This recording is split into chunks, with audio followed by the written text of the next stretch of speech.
Tales from a Seven-City Empire. The Book of Gimmel. Volume 1. Welcome.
These tales of horror are brought to you by Jackie Gardis Productions. Put more magic into your life.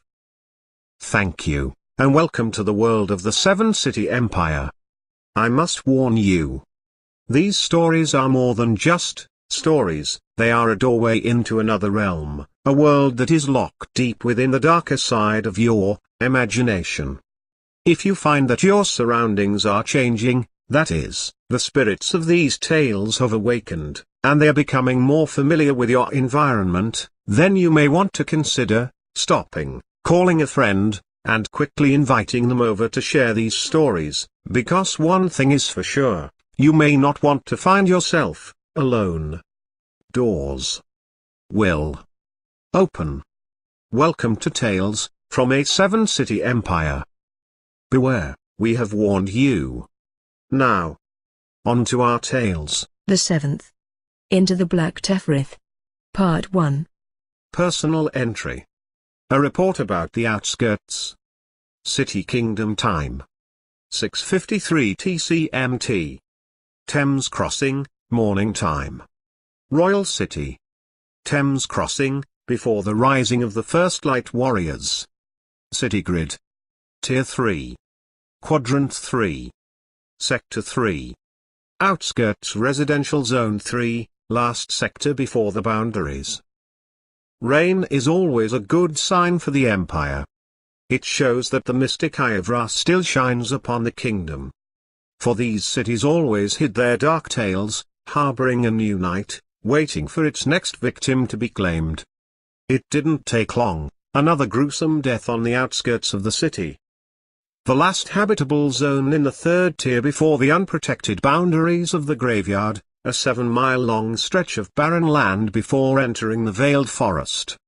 It is a place where no one goes, unless you are already dead, hence the name. Graveyard. Many in the kingdom would rather not think about what happens in the outer city zones of our wondrous empire. In their eyes, we are still innocent, even after the blood has been washed away, but sometimes the rain can bring out more dirt. Her Majesty deems her empire to be a priority, and henceforth, our assignment in the poorest of the imperial ghettos. For many in this area, our arrival is strange, and not without notice, but we move about the location as imperial law permits. If only those poor fools knew why we were here, they would welcome our intrusion into their bleak world. Looking around the almost empty streets, all I could see was the running about of peasants trying to finish their daily needs before the fall of the nightly terrors of the veiled forest. Me, and my team, stood out like a beam of light in the darkest of rooms, their public eyes rolling over us, trying to figure out what would be our next course of action. As for me, the only thing I could think about was taking my childish girl of a frame back into the RPG transport, and laying down as our teams prepared for another battle with the night. Entering my small confined room, a home away from home, I fall upon one of the cots, closing my eyes almost immediately. I was accustomed to these missions, random deep deployments into the third tier. Forever on the mission of hunting down renegade demons, our unit was continually on cases focusing on those who were stupid enough to wander past the protective walls of the Reaper Zone. For once they are caught and possessed by the evil that dwells there, it becomes our duty to locate, contain, and for the most part, eliminate. Always assigned to mobile labs on wheels that moved about the 7 cities, we made our presence known, and felt by many. We could be seen coming into the area like the Queen's Caravan, elite units of the Royal Police Guards. We built our reputation, and used it like a shield when we faced the darkness hidden from our imperial citizens. Our department held secrets that even some of our own officers didn't know. They call us the Possession Knights, and we watch the Reaper Zones for any demonic incursions into the kingdom. We never rest, and we are always on watch. Our department within the Royal Police Guard consists of 3 branches, as everyone knows: Thames Crossings, Rio Gaia, and last but not least, Ozogara City. These 3 Reaper Zones are why we are here, and why we can never waver from our resistance. Quickly, I am brought back from my thoughts, as I hear sounds near me, arousing my attention. Turning my head, I see several RPG officers moving past my door. They wave to me, apologizing for the disturbance, but I know they're kind, still young, and vibrant, fresh meat for the demons. I turn back over, saying nothing, as they slowly continue down the corridor, voices echoing their conversation. I had considered many times handing in my resignation, but my orders and duty availed me to keep my emotions refrained and controlled. Strange, I am always ready for a mission, but this one seemed to be more than just a fancy investigation. I felt something new, maybe boredom had finally set in. But before I could consider the issue further, there came a knock. Why do I always get disturbed, when I don't want to be disturbed? Enter. I yell, standing up in bed, anger in my voice. Slowly, A small timid woman walks inside, dropping her papers on the floor. She looks at me with whimpering eyes, and the face of the newly hired, fresh out of the IPA, and ready to serve. "Please, come on in," I say, this time, less threatening. "How can I help you, officer?" As the aide attempts to pick up the papers, scrambling to answer, I assist in her task as I whisper an incantation that causes the reports to dance back into their rightful order, and then, jumping into her hand. She is short to amazement as she slowly rises from the floor, speaking in a humbled tone. "Thank you for that gesture of kindness. Those at my graded level in the RPG ranks rarely get it from the other officers. But duty calls, and I am sorry to interrupt you during your rest period, but I have a message for you. I thought that it was important for you to see it." Still groggy from the lack of rest, I stand from the bed, as she passes the report to me, her hand shaking a bit. I take the folder, and say in a calm tone, "Besides for officer, what's your name?"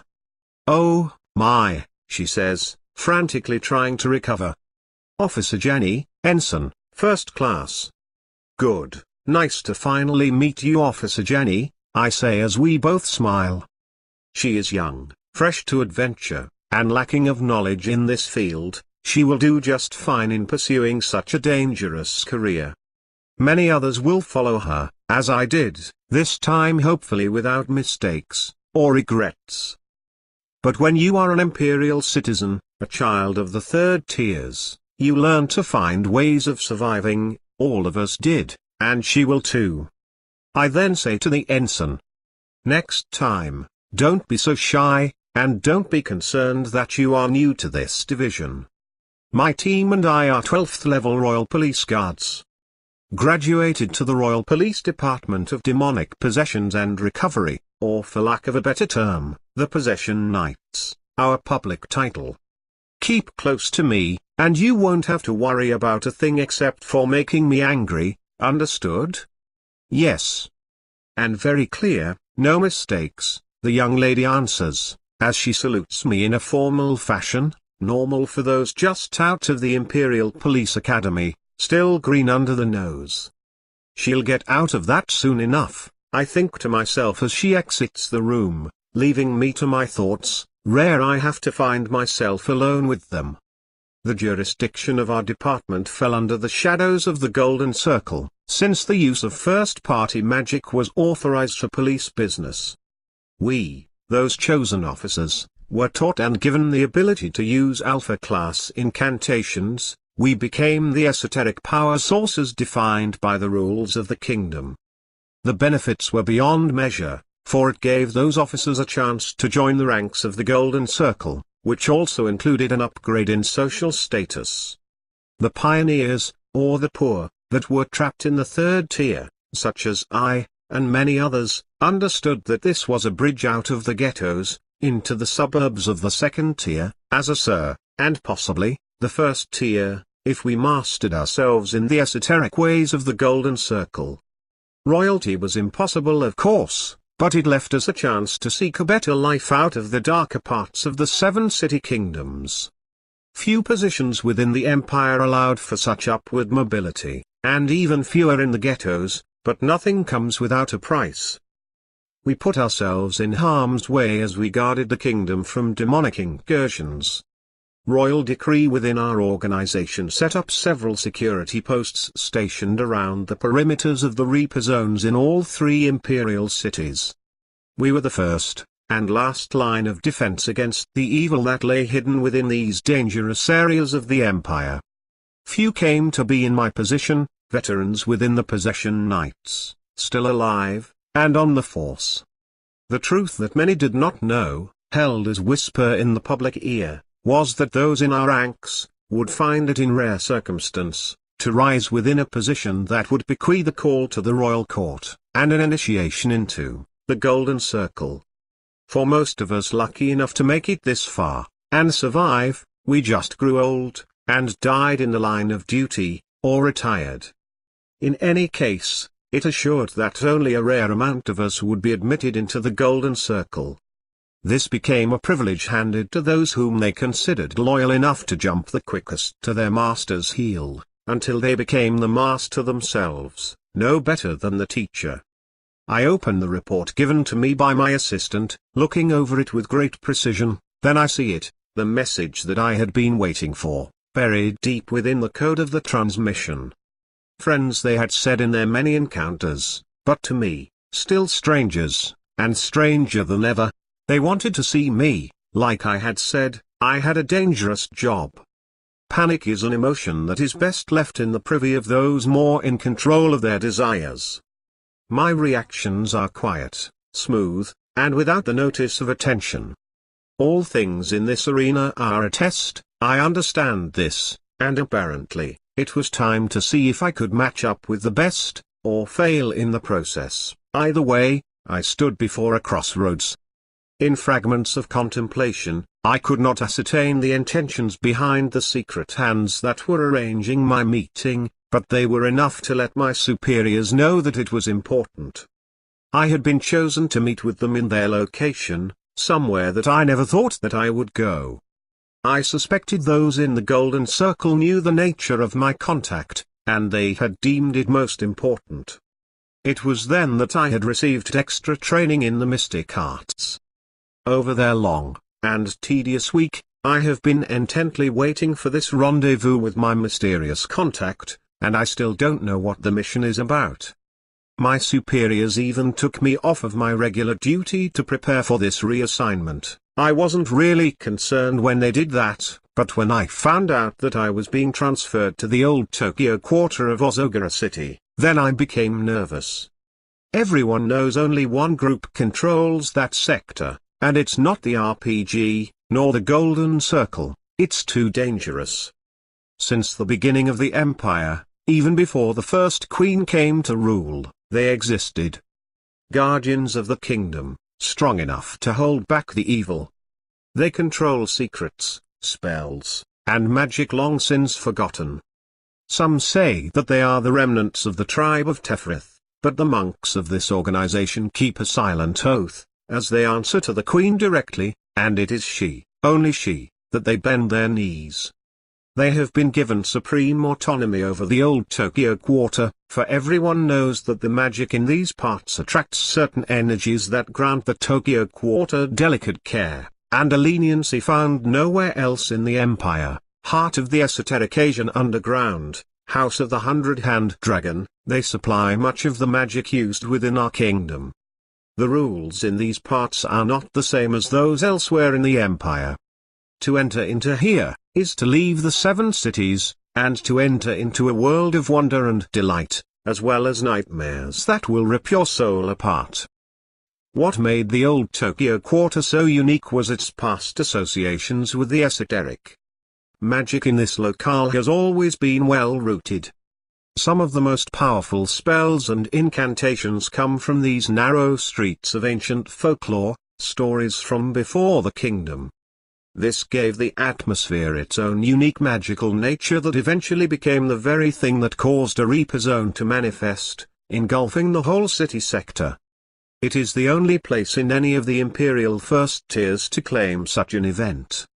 Unlike the other areas in the kingdom that had survived the surge of Reaper Zones, this location could never be fully cleansed, and interestingly resides near the Pyramid Palace. It still holds the markings of deep infestation, black magic, shadows and sinister, mixing with the unknown factors of darkness, and vile. Known almost as isolationists in the kingdom, few people ventured into these rare places, a kingdom within a kingdom. I was about to experience something that most in the Imperium could not speak of.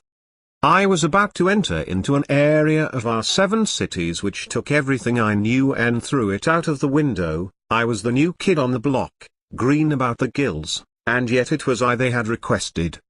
The Golden Circle had explained that I was ordered specifically to go make contact with one of their representatives. The Order of the Seraphim Dragon, esoteric priests, holy knights of the Shrine of Protected Light, It is they who wage a daily battle with the many demonic forces that try to gain entry into the empire.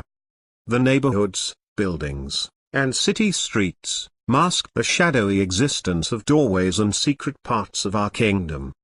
I found myself becoming anxious, and rightfully so, because it is common knowledge that if you want to survive in these parts, then for damn sure, you better know your magic, or best believe me, you will end up dead. Royal City. Ozogara. The first tier, downtown district. Old Tokyo Quarter. The Dragonfire Royal Hotel, Spa, and Suites. Personal Diary of Bessie Cranech. Date of the 11th, month of the Taurus. City Kingdom Time. 20:33 OCNT, Ozogara City, nighttime. Twilight into the evening is always a breath away from excitement. I found this to be most true during my patrols. I could have done for a little boredom, even some sleep would have been welcomed, but in Ozogara City, nothing rests.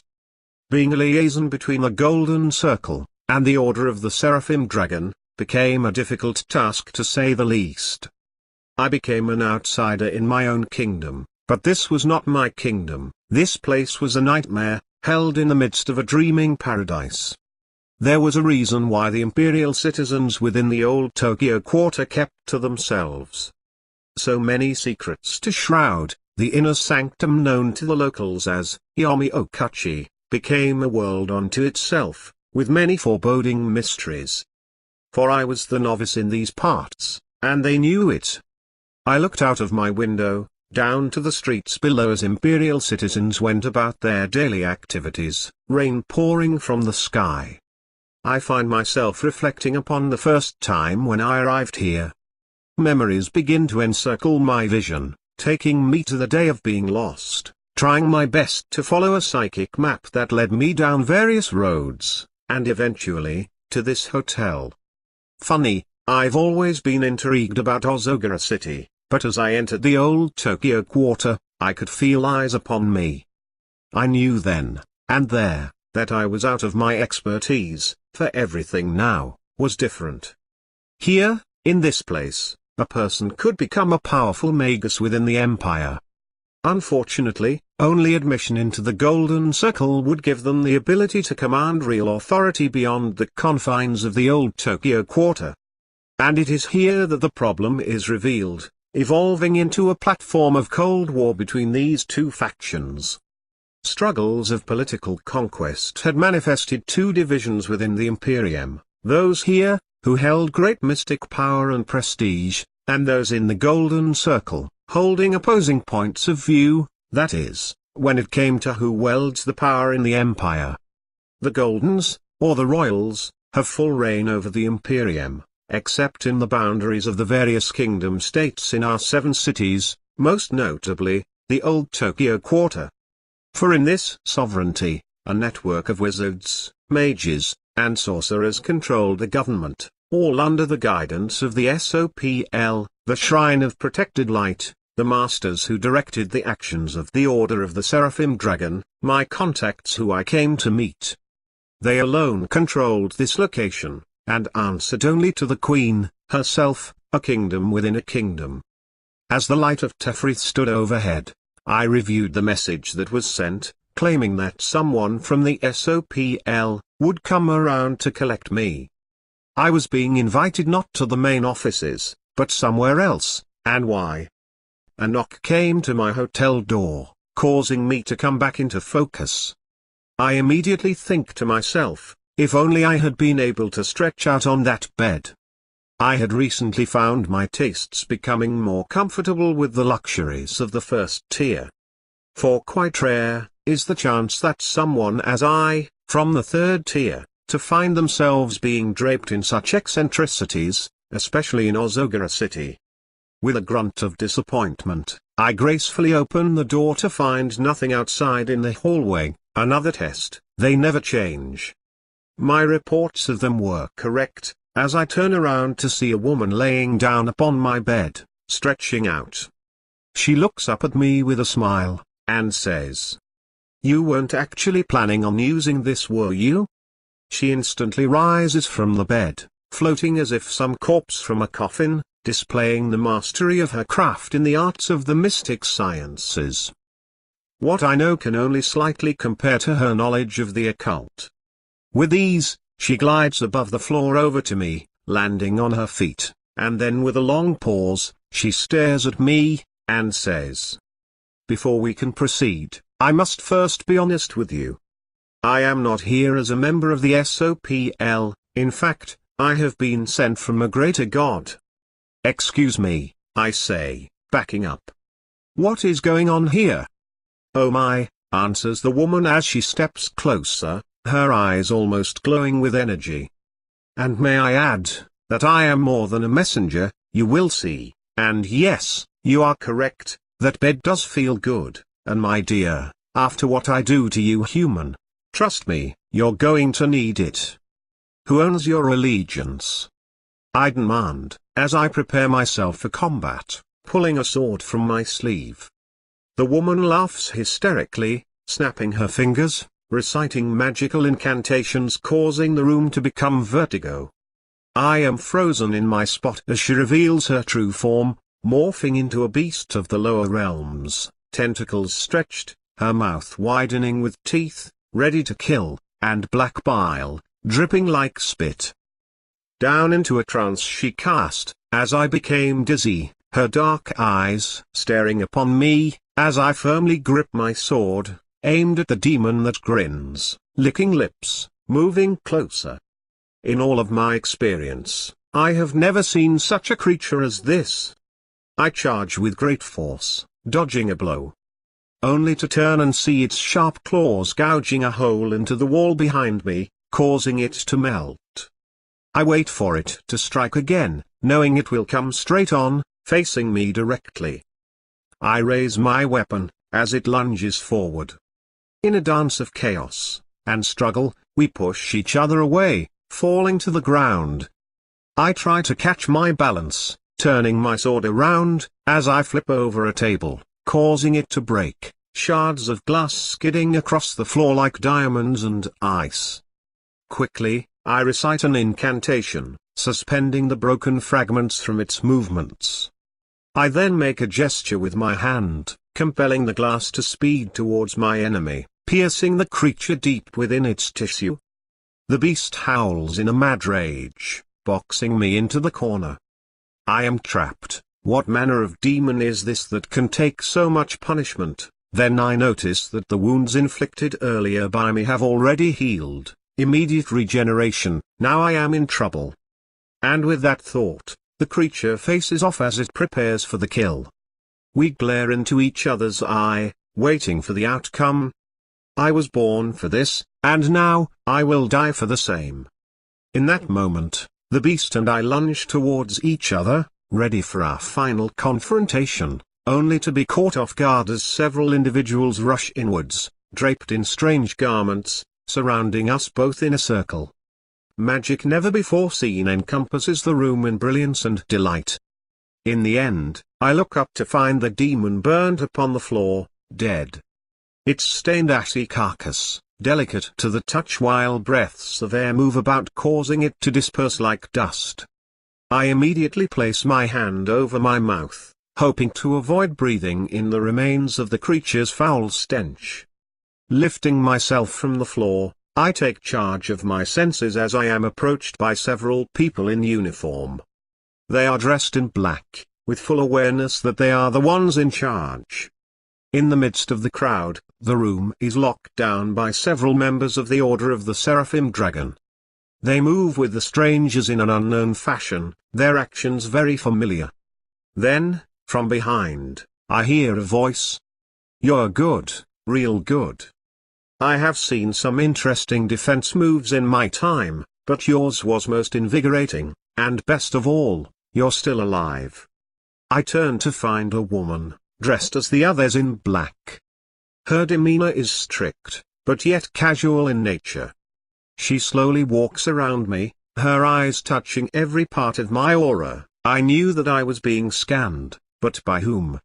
I stare into her eyes, trying to block the invading telepathy. She smiles, and says, "You're good, I like that. I knew we had made a good choice, like I said, you're still alive." "I don't understand," I say, asking with assertiveness. "But I am sure that you can explain it to me in some fashion."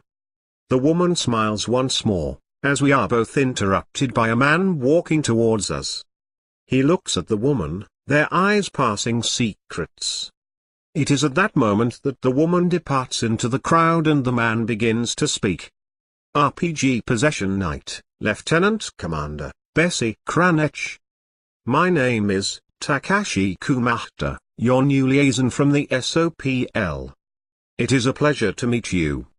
We are sorry about our introduction, but it took some time to upgrade your status, but under these circumstances, we wanted to make sure that you could survive our part of Ozogara. Life in these sections of the Empire can be quite unpredictable. We didn't want to invite you formally into our organization, that is, until we knew that you were the one that we had been searching for. Okay, I see that. But why me, and here? I quickly demand.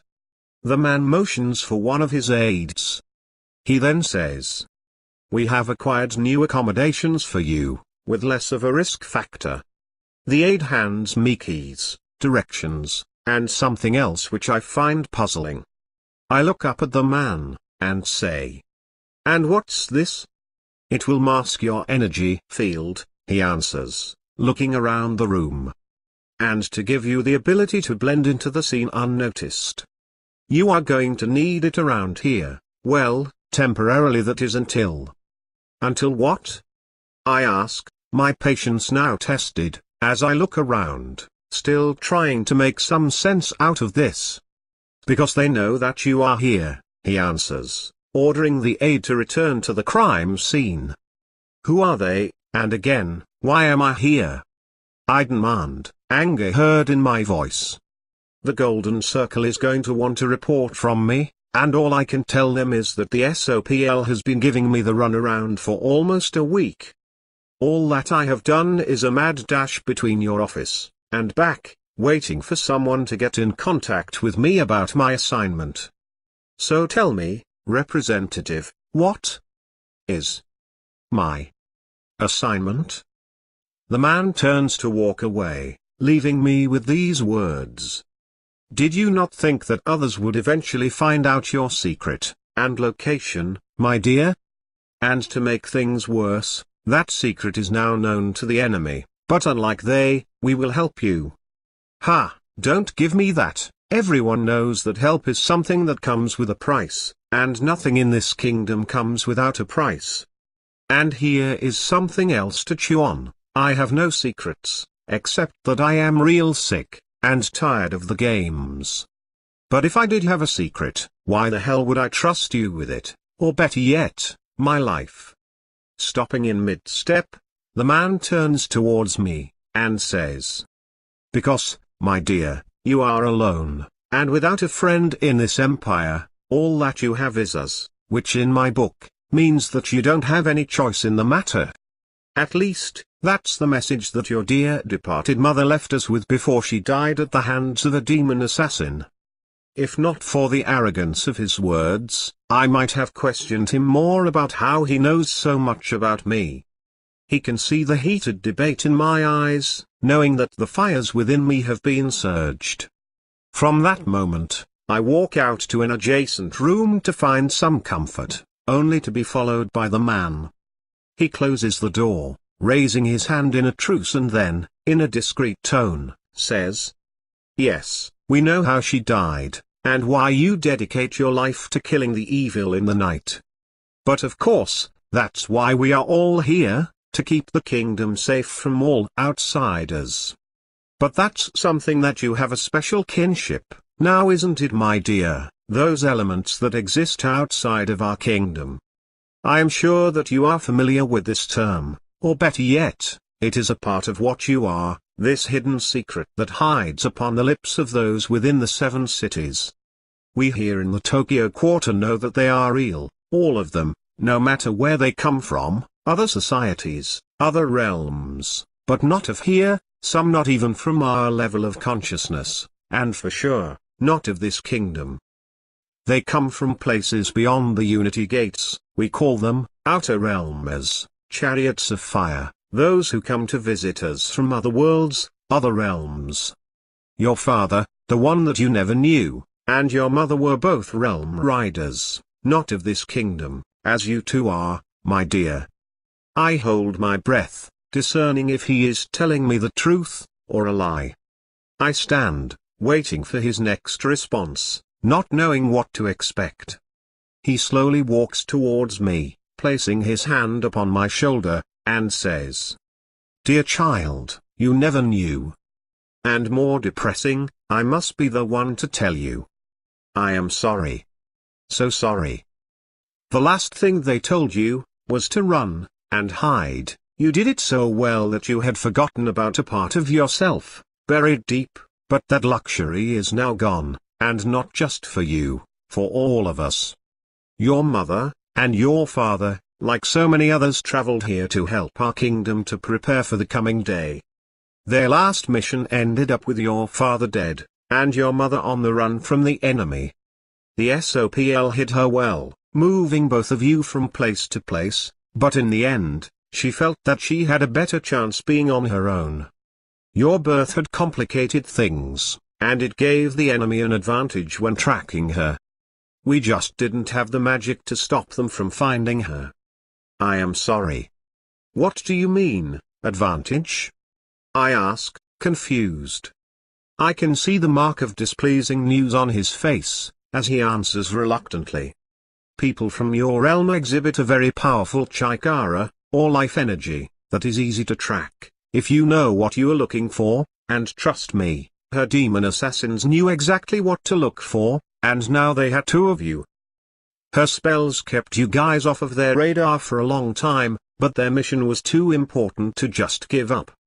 And as you grew, so did your power levels, until one day, she could no longer hide you, or her, from their seeking eyes.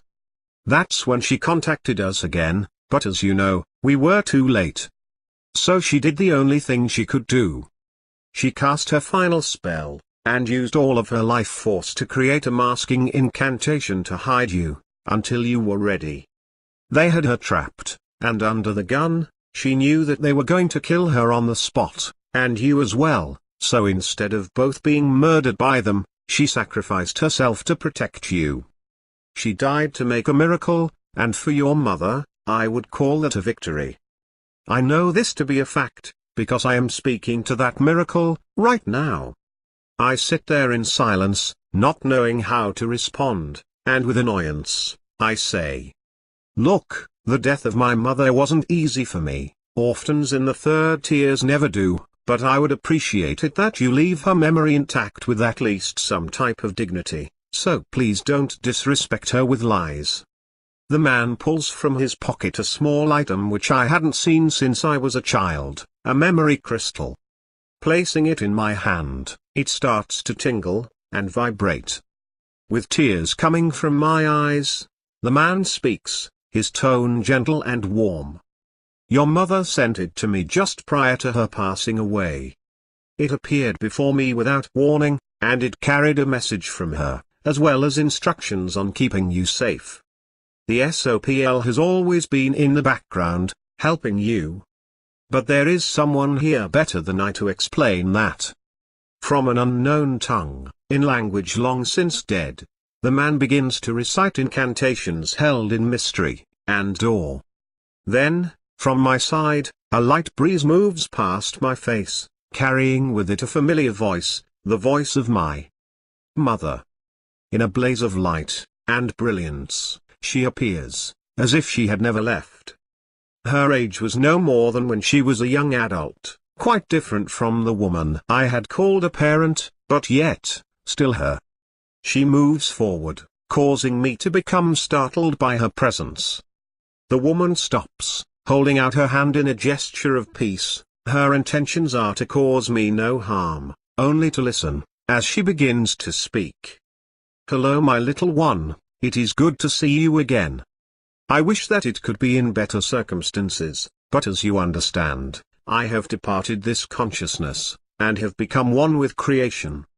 I realize that you are startled, for you haven't seen magic such as this since you were a child.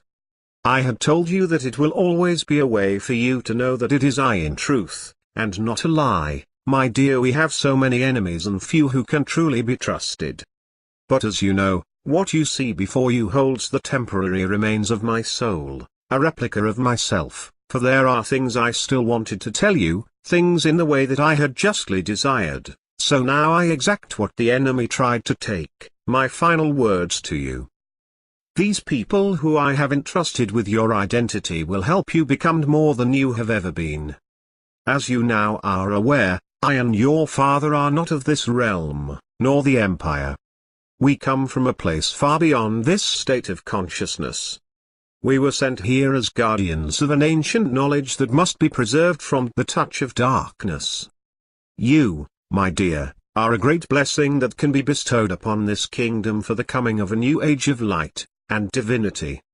Be warned, those of the lower realms wish to stop the coming of the fifth kingdom of light. The protective spell that I had placed upon you as a child will someday be too weak as mine is now. Eventually, it will not be able to hide your presence from those that were sent by the null death, to hunt down, and destroy you. But the integrity being known, you will be a hand unto the Infinite One, a hero unto the people of this kingdom, helping to preserve their humanity. I cannot promise that it will not be a struggle for you, it always has been. We are not from here, this is not our realm, but our task is not measly, for we are the guardians of this kingdom sent to prepare the way. All of the information that is required is within the scrolls. Study them well, for they are the key to great knowledge and wisdom. They will teach you about our people, our home realm, but most of all, it will teach you about yourself, and the power that is within you.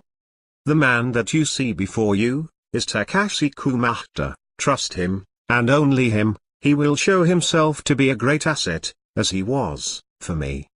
I wish that I could explain more to you. I wish that I could be there for you. I am sorry, but when I cast the spell to hide you from the enemy, it left me with only enough power to protect you and to send this, a part of my consciousness. The servants of the Death Masters have found me, and I don't have much time, so I give my life in order for you to have yours. Never forget the sacrifices we have made for love, because in the end, that's what is truly real. I love you, my daughter. Now, go show them the hero that they need, my little dragonfly. Her last words spoken, a nickname rehearsed to me as a child. For as the image fades, she blows a kiss to me, and I know, in sadness, a pit of deep solitude, because it is the last goodbye. In habit, and faint hope, I quickly walk forward, reaching out to her, but she is gone. I pause a moment, and her words hit like a deep wound, piercing its mark. My mind falls back to a day of youth, innocence and nursery rhymes. I know what she is speaking of, and it frightens me, because I now know that all of the stories that my mother told me were real, all of them. I then say, great, and I that thought she was making all of this up, figured that it was something to keep me scared of the night, you know, parables for children growing up in the third tier. But I guess, all of those legends about Judgment Day are real. Come on, this is only a child's nightmare fantasy, but I am not a child anymore. And this world is not a fantasy, and you are not with the shrine of protected light. No, we are not living in a fantasy, and no, to be honest, I am not with the SOPL directly, but we are affiliated. You could say that both of our organizations walk in the same light, and in regards to your childhood nightmare, that tale is very real. You see, my dear, a war is coming our way, a real big one, and it will not only shake our kingdom, but all of the kingdoms in the multi-realms. What makes you think that I am going to be a part of this? Especially for someone who tells me to believe that they are someone which they are not? That's pretty ironic coming from someone who is not from this realm, but the real truth of the matter is that you are involved, because you already are, and the enemy knows that too. You have something that they want. Of course, I say sarcastically. And what's that? The man moves his hand slightly across my face, and in colors and smoke, he shows me the image of a book, its pages holding magic and spells not of this world.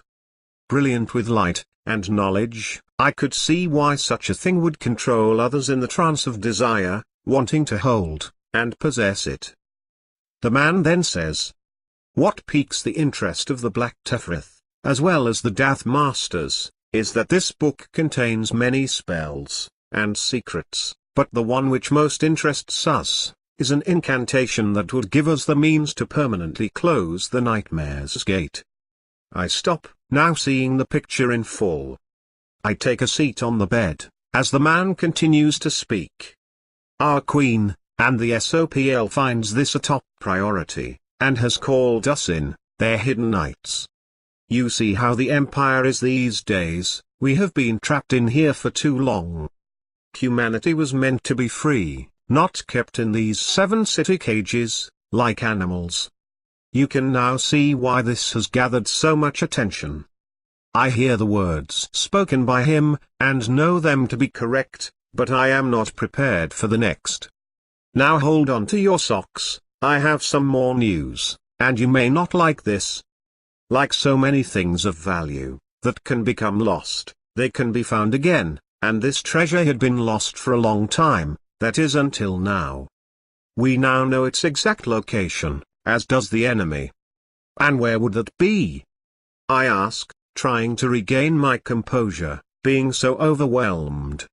The man smiles, with almost a snicker, and then in words I will never forget, he says. Inside of you, my dear, your DNA is the book, you are the book of 357, and in your blood and spirit exists the magic, and thus, the salvation of an entire people. These are the scrolls which your mother was speaking of. They contain all of the information that you need. They call it the Book of 357. It is also known to the tribe of Tefrith as the Book of Balance, and within its pages are divine secrets, something about everything magical. I guess, we aren't sure, but we do know that it is valuable enough for realm riders to come here to hide it, and to find it. Your parents were sent here to also make contact with us, those that would assist them in their quest, and that's when we, the Black Tefrith, came into the scene. We are the secret eyes of the Queen, and her last line of defense. Our empire has been chosen to be the hiding place for this book, which puts us on the map with other realms, like a beacon in manifestation. This is where our tiny imperium becomes a player in the grandeur scheme of things, and as for the public, they have no knowledge that we are being invaded every day from the outer realms, that fact made true by the randomly generated portals created within the Reaper zones.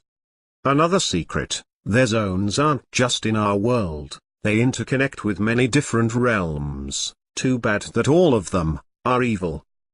The Reaper zones lead to the lower realms as well as to many other atrocities, but it is difficult for them to cross the barriers that protect the kingdom. They require the assistance of a human, they need a body to enter into our world. But not here in the old Tokyo quarter. Our biggest secret around these parts is that they don't need bodies here in this city sector, which means they have an open access to our realm, and the ability to use all of their dark magic, and that's where we come in. But lately, things have been heating up, more demons have been coming through, and they are stronger than the last ones, extremely stronger, and importantly, we know why. At first, we had hoped to be wrong, but the evidence was too much to ignore. They had come back, or better yet, they never left us. We can't let evil have that book, it would end our way of life, and humanity would surely fall to destruction. You mean, fall to the Death Masters? I answer with apprehension, knowing the truth already before it is spoken. I then say in a soft tone, a shiver heard in my words. There is more to this besides for the nightmare's gate. Tell me, what secret does this book truly hold that it's so valuable that all of hell would come for it? So much that your secret society, the Black Tefrith, have become involved considering the danger. And yes, I do know who you are, not so much a secret to me. My mother had mentioned your organization many times before, good and bad. The man smiles, and then says in a casual tone. Suddenly, at that moment, two clawed hands break through the floor, grabbing me by the ankles. With force, I am pulled to the room below, hitting hard as I try to wrestle my senses. I look around, trying to get my bearings. Then from the corner of my eye, I notice a dark figure rushing towards me, laughter heard echoing from all around. So this is the little one which I must absorb to claim the ancient scrolls. You will be such a tasty little treat, now come here, and die. The voice of the creature howls throughout the room, as I dash in and out, hoping to evade the attacks. Its large physique, growing in size, as black ooze streams from the pores of its skin. Like a snake, it moves about trying to corner me into a spot. Its tactics are different from most demons. This is a deadly one. I find that I am at a disadvantage as the beast rushes, causing me to dodge out of the way. You're a quick one, yells the creature, turning to look at me, as it hits the wall. Those from your realm always make good prey for a hungry appetite. This game is fun, let's make things more interesting. Slowly, the demon surrounds me as it splits into several different entities, each a copy, deadlier than the original. I find myself in a peculiar situation, facing my death, the demon towering over me, its jaws wide, ready to consume. Carefully, I glare into their eyes, black with infinite evil, waiting to destroy. It craves blood and violence, deciding to move in for the kill, but it only finds destruction as Takashi drops down from the opening in the ceiling, made by the creature. In his hand, he holds an object, a sword bright with light, and strong. Throwing it to me, I grip its handle, knowing full well its purpose, a weapon of destruction.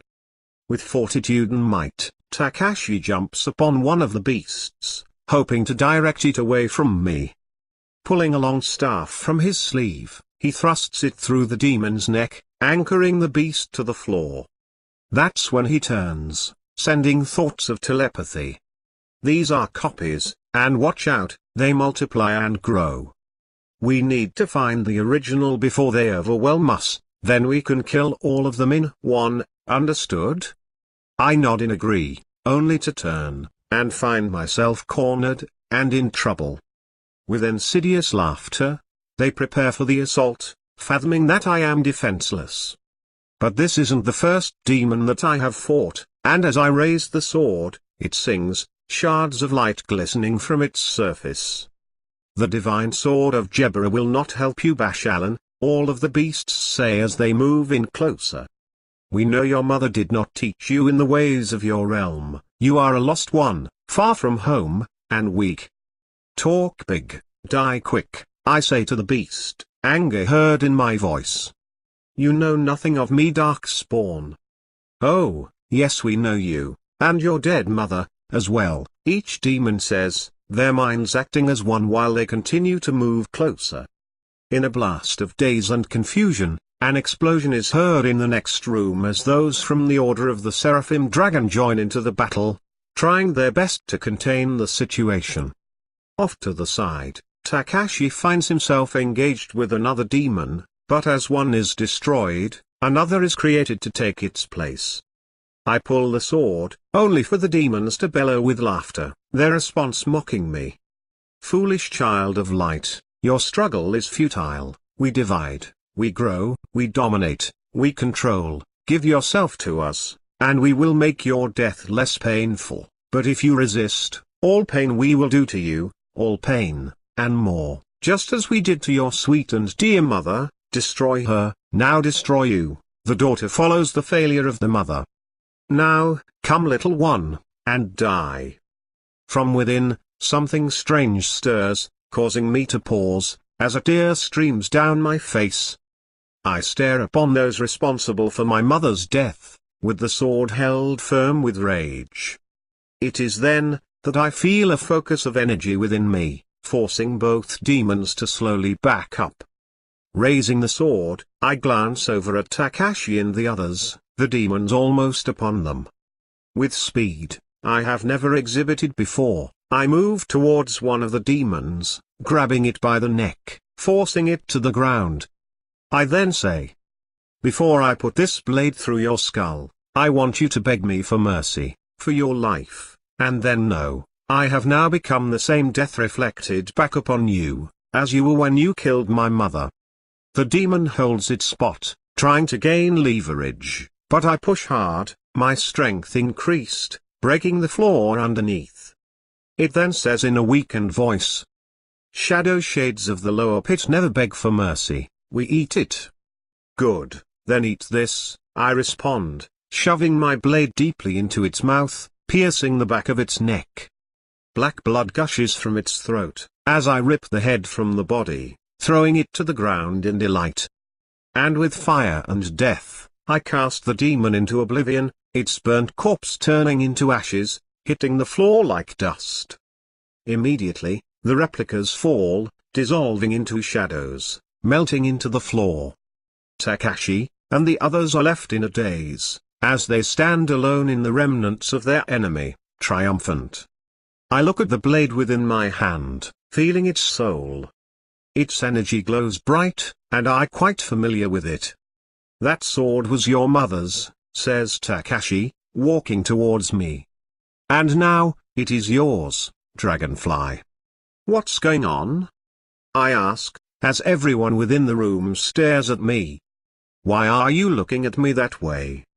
With a gentle nature, Takashi walks me over to one of the walls, placing me in front of a cracked mirror, showing me something that I had not expected. I glance at my face to see white hair, teeth with fangs, and the pupils of my eyes glowing. "I'm a freak," I say despondently. "What am I? Why did I change? Why?"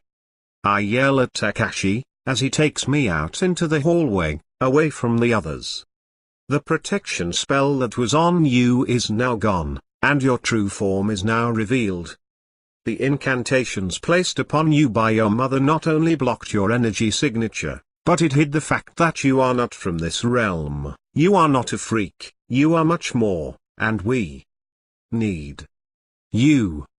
I turn to Takashi, trying to make some sense of the situation, but the only words that I can muster are these. My mother was many things to me, most of all, the one who saved my life. It took me a long time to come to terms with her death, in fact, I never really got over it. But she is gone, and I only have her memories. Good memories. She taught me well, and now she is telling me to trust you, Mr. Takashi Kumahata, the Black Tefrith, so please, after she was so much, and still is so much to me, and more. Don't make her out to be a liar. Gently, Takashi takes my hand, holding it, and with kind words, he says, "My organization has always played a role behind the scenes. For we are the Queen's hidden agenda, the task force of the SOPL, but we are without a voice in the public, for we shall always remain silent, but the people need a hero that they can see, touch, and depend on to be there in the night, protecting the Empire, and its citizens. That hero is you, for you are the Dragonfly, you are the one we have been looking for, and we have been looking for you for a very long time. But I must also alert you of some bad news." "So, you're telling me that it gets worse?" I answer, not surprised. "It would figure, so give it to me straight, it can't be any worse." "Yes, it is," Takashi answers, pausing for a moment. "You see, the primary objective of the incantation was to keep you hidden, off of their radar, now that protection is gone." "Delicious," I say, interrupting. "Now, I'm on their radar." "Great. I don't look human, and now, I have all of the lower realms after me, with their demon hordes. So, Mr. Trust Me Man, what should I do? Die. With somber tones, regrets woven within words, and tied with guilt, Takashi speaks.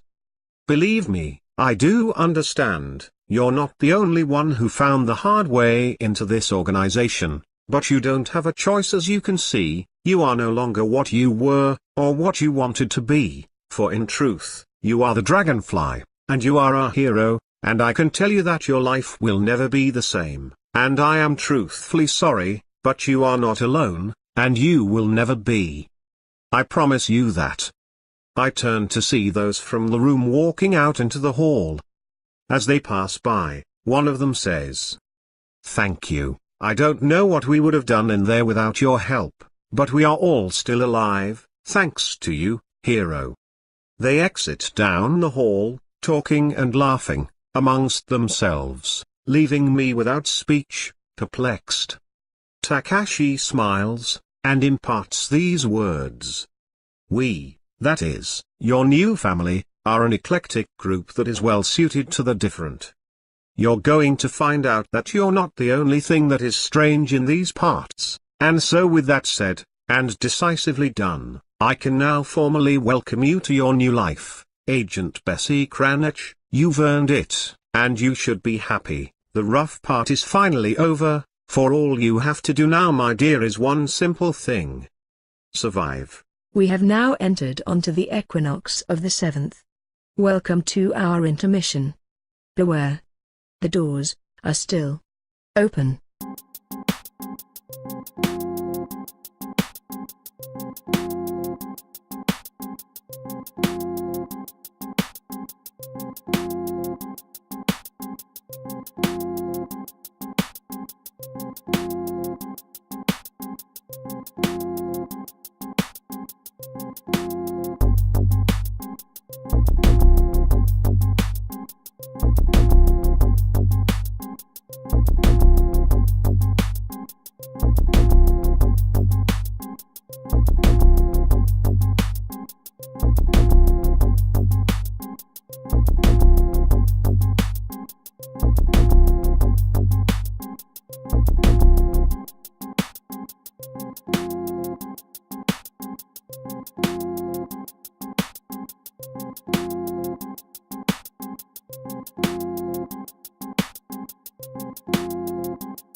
So ends the safety of our intermission.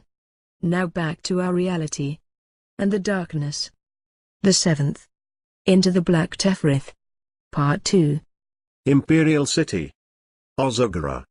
Third tier, Downtown District. City Kingdom Time. 10:45, OCNT, Ozogara City, Nighttime. The Gantuak Complex for the Esoteric Arts. Monk 12th level, Bessie Cranach, Shrine of Protected Light, SOPL. 7th Order of the Seraphim Dragon. Priesthood of the Black Tefereth. I swear. I will do it right here, right now. He yells loud, and proudly, letting all know that he is in control of the situation, a coward. The weapon he holds in his hand presses tight against his victim's ear, causing it to bleed. She screams, but he doesn't care. All he wants is the money, and the respect that he deserves. Too bad it won't be going down that way, if I can help it. 3 sharp blades from my hand is all that it takes to disarm him. He falls to the ground in pain, clutching his injury, as his victim runs off into the night.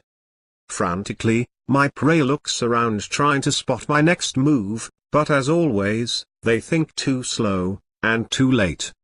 One punch, and he is out, no more criminal, no more crime, and in the distance, I can already hear the local authorities making their way to this location.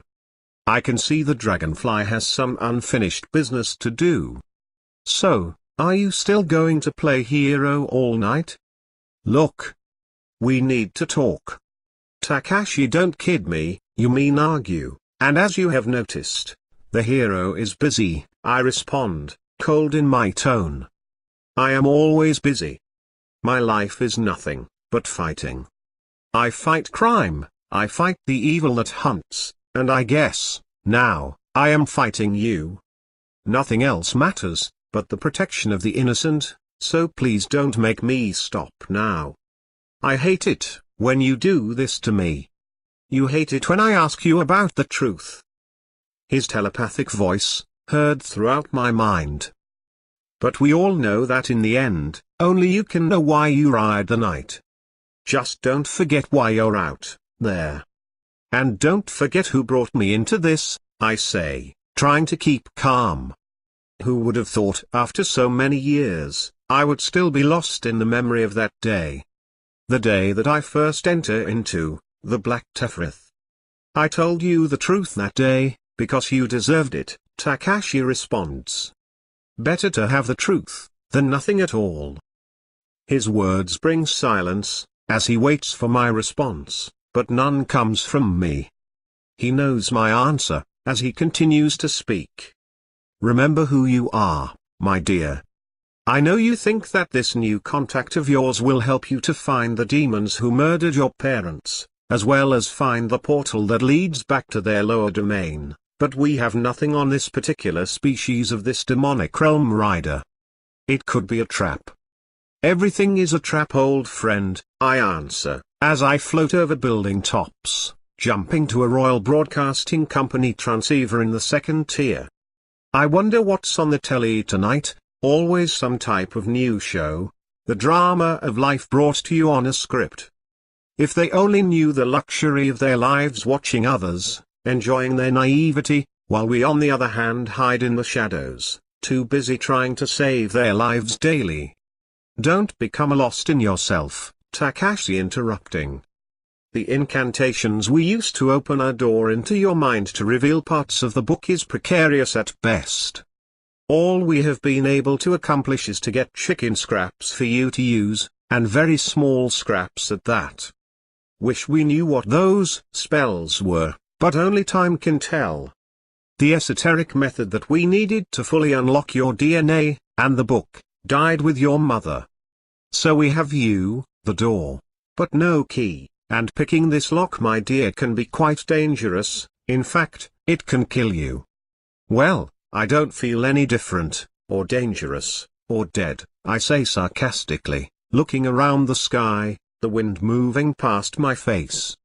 Thoughts fill my head with memories, drifting back and forth to times in the RPG when I was a possession knight, but that life is gone, and here I stand, looking upon Ozogara City, and the new life thrust upon me as a hidden hero.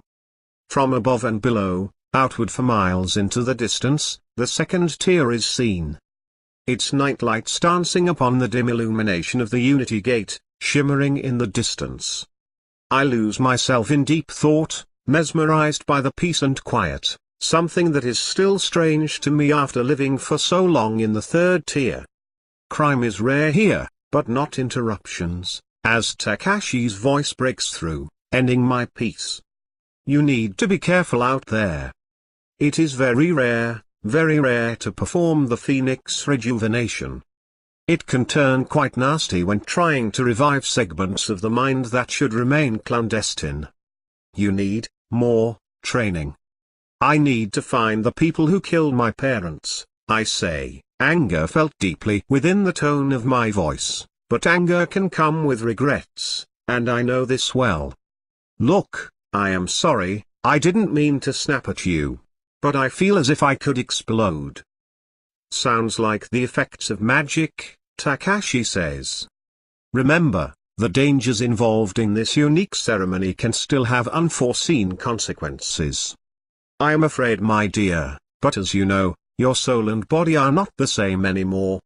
It will take time for the neural connections in your mind to reroute, and we don't know how long it will take for you to regain any of the knowledge that we have uncovered in this experiment.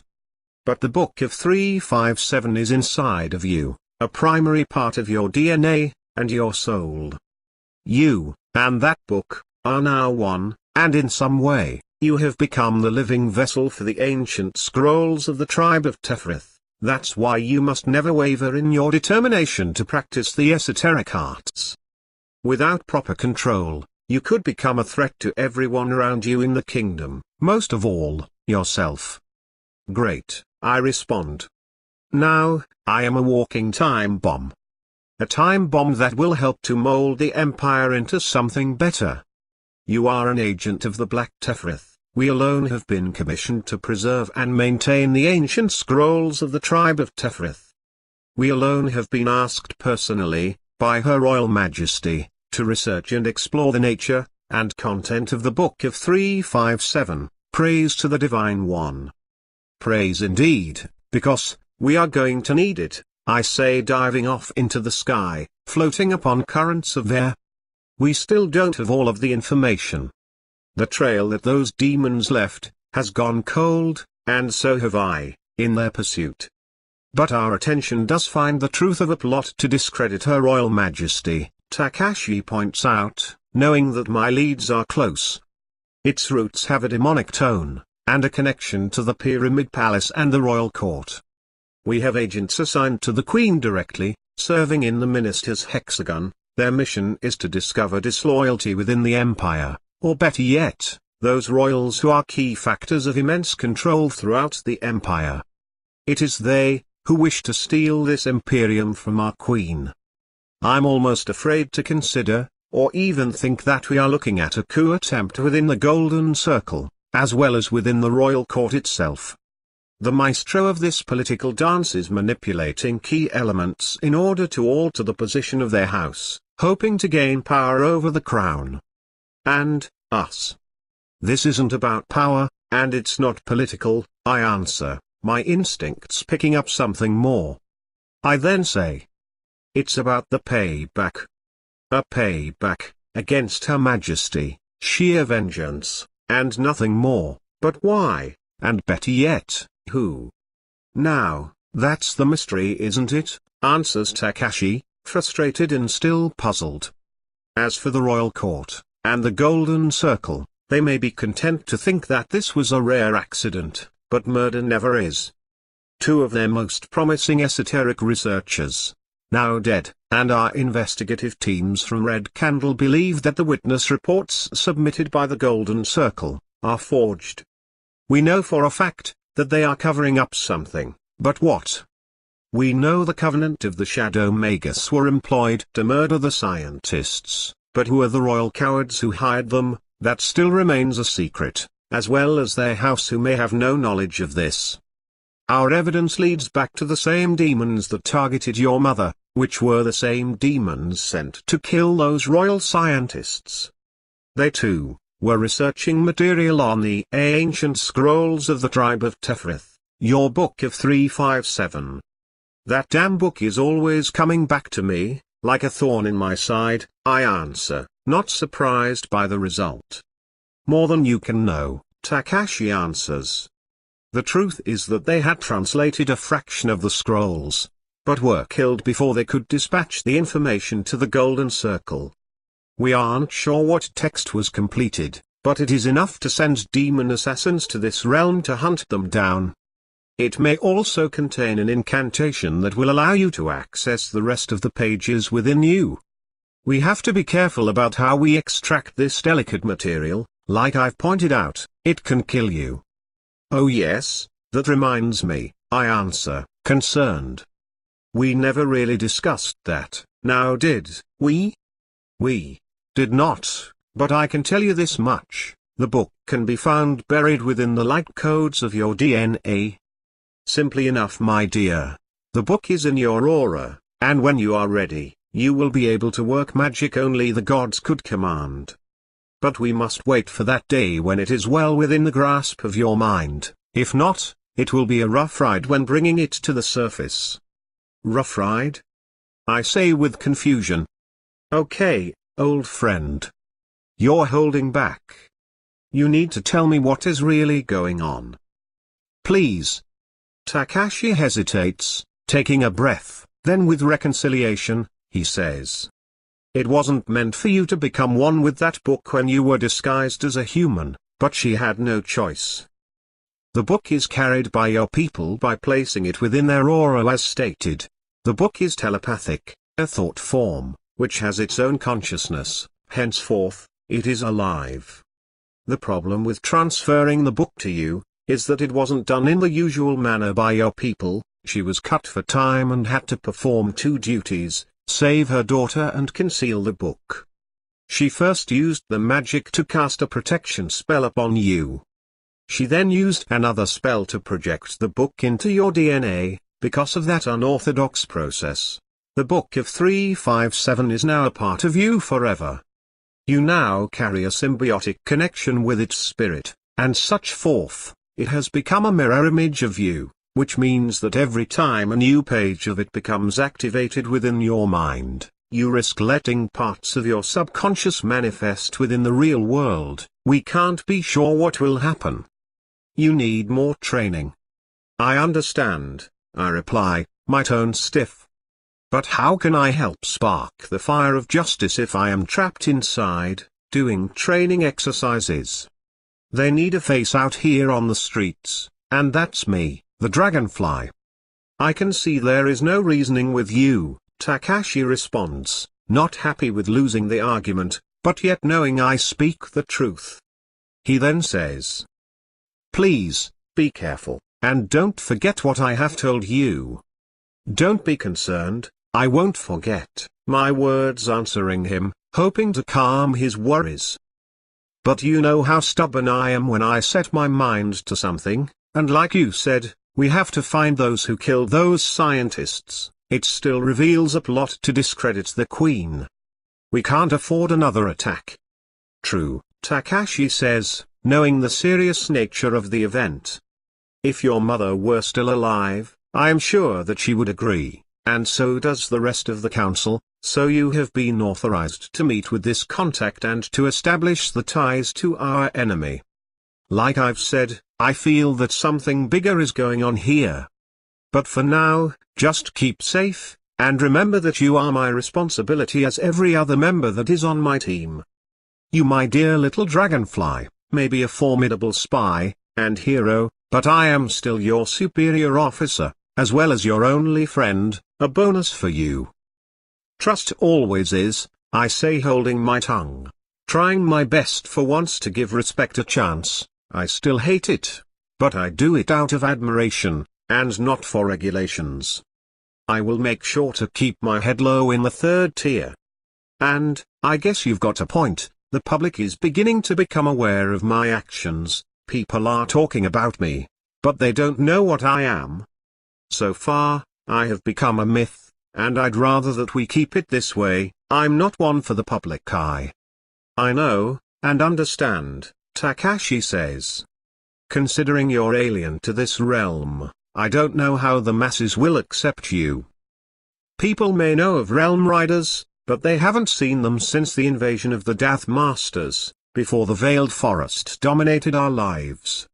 We all considered how dangerous it would be for you to take on this mission as a representative of the Black Tefrith, but we never thought that you would make yourself a martyr for crime fighting in the city. You need to keep yourself hidden and out of sight, but we still need to draw out the enemy. Well, in this line of work, you learn to roll with it, I answer, causing a small pocket of wind to appear. With one jump, I leap into the air, landing on top of a tree. I look down to see that I am within one of the many royal parks in the second tier. I have been doing police guard work for a long time, and sometimes life throws you unexpected surprises. I am sure that my dead mother and father would agree. With my thoughts gathered, surmising the situation of my coming encounter, I motion to end the conversation, and say, "Now, I must be going before I am late." This contact doesn't like to wait around. As for our little talk, we aren't done with it, I am sure. I promise to get in touch with you when I get some new information. Okay, and please keep your eyes open, Takashi says with seriousness. Don't make this our last conversation like your mother and I were forced to do. Don't forget, the enemy is always out there. Good luck. The communication channel closes, and I am left again with the sounds of nightly activity. The magic that I incorporate moves through my body, causing an outer skin to form, creating a field of black mystical energy that I use to float off into the air. Behind me, the tree that I was perched upon, fades away into the view, vanishing as I pass cloaked from the second tier into the downtown sections of the third, just outside of the protective wall. Here, life is robust, beautiful, and dynamic, as lights dance upon darkness, making the city come alive, even with the impending forest. To those in the third tiers of the 7 cities, the downtown areas, or as the locals call it, the Rim, is a rare jewel. For here, only minor incursions of evil manifested themselves because of the proximity of the Unity Gates.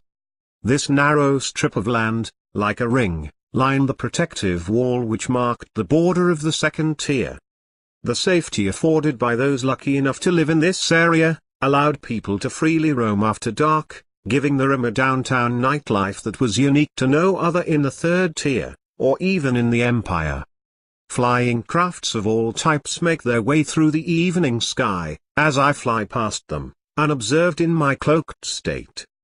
Limited in number from being in the third tier, this is one of the few places in the Imperial ghettos that you can still see some of the modern Empire.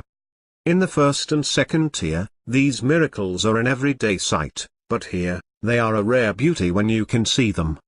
But my mind is not in the sky, it is somewhere else, lost in thoughts. I keep thinking about the name given to me, Dragonfly. The first rule of being an Imperial myth is to become a tale for the Empire to gossip about, but to never know the truth. That was the motto of the Black Tefrith. Buried in conspiracies, lies, and governmental reports, many would call them a vengeful spirit of the Empire. The Black Tefrith protected the kingdom from the inside, the secret hand of justice that held the evil heart of humanity at bay. Their numbers are unknown, and I, occasionally, run into an agent when our sectors intermingle, or when needed, but for the most part, I am out here alone, and I like it. Usually when trouble comes my way, I cleanse it. But seeing death, destruction, and dishonor can change a person, leaving on the palate a taste that is most unpleasant. The instructions given by my contact explicitly mapped our meeting place. Landing in the front garden, entering, I find myself looking around thinking about the words of Takashi, and how I had come to be in my current position. I sometimes wonder, was it the right decision, to take on the responsibility of being the vengeful hand of justice, but once you accept the calling, there is no turning back. The Empire needs people like me to help slay its dirty secrets. As evil as demons, power held by those in private hands can become a dark presence that ultimately haunts, and later, destroys. My contact had selected a familiar venue to have our meeting. I walk around, remembering past days. Whoever this person is, they know me well. For the meeting place was the home that I grew up in, before the death of my mother. But it was more than just a home, it was a sanctuary. But as I glide through the house, I find spots of incomplete memories. I quickly fall back into duty, as I notice a presence.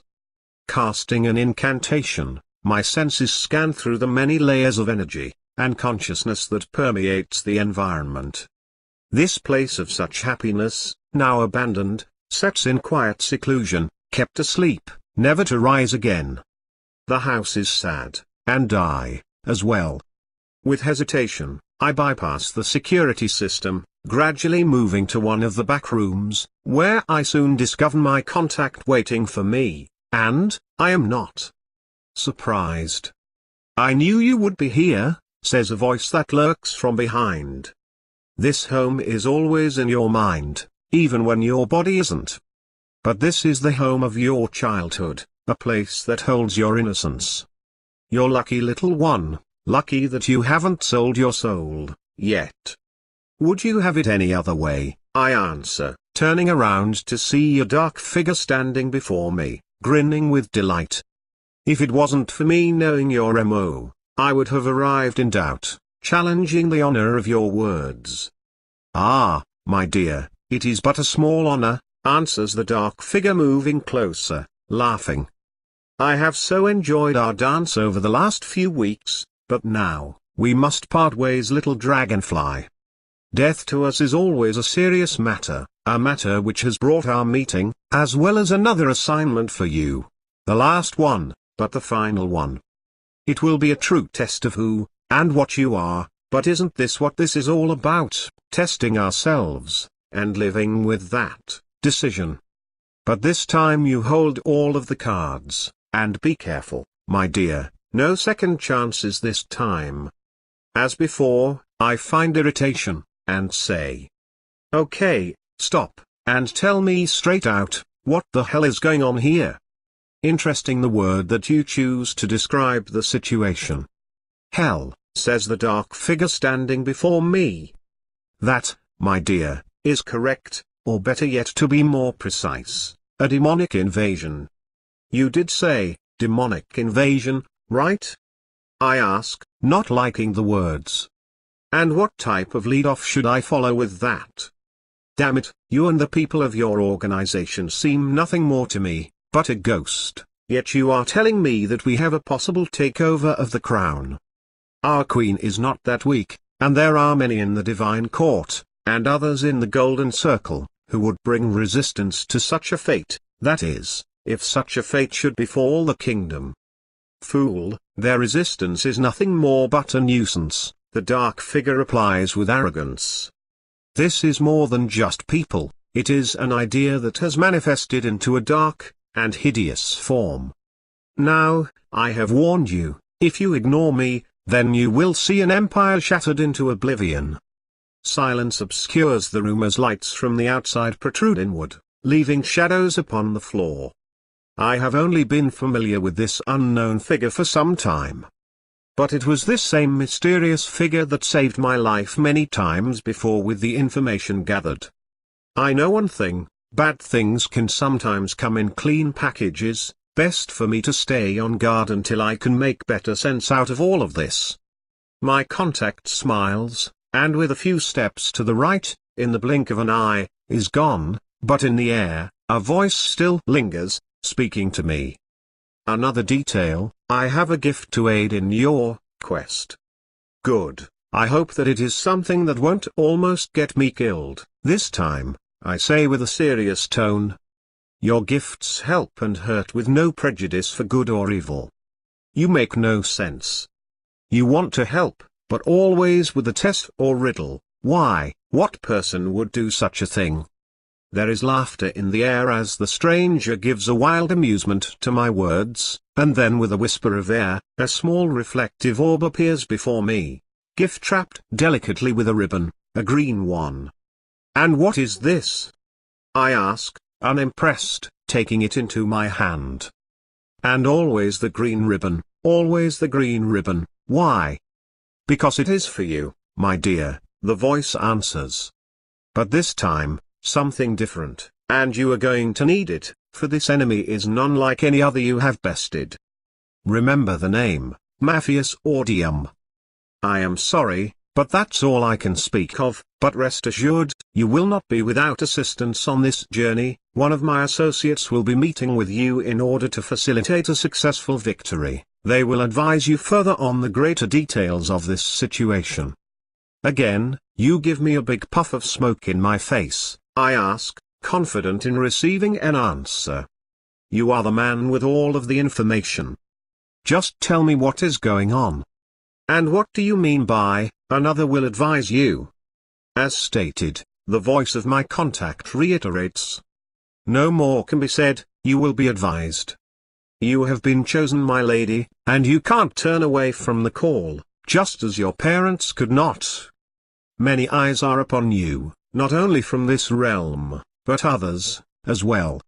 You are not just a hero for these people, but for many others, including your home realm of Bashala. You see, you do have all of the answers, I say, trying to hold back my overwhelming curiosity. And if you know that, then what about my parents? And another thing, what do you mean by chosen? You have to give me some more answers. I need more answers. Please. Do not fret, my dear, all of the information contained in that golden globe that I just gave you, is the answer, my love.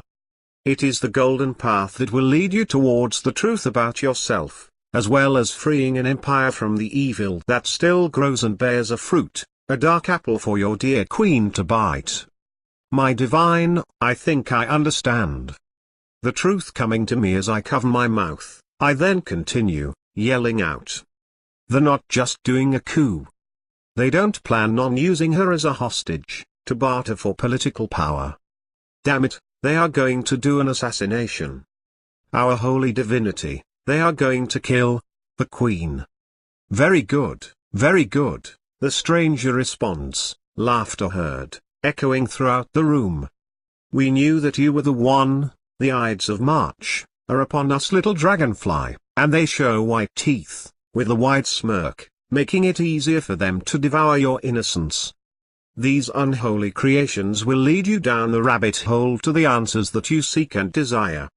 Now go, and save what is left of our world, before they destroy it.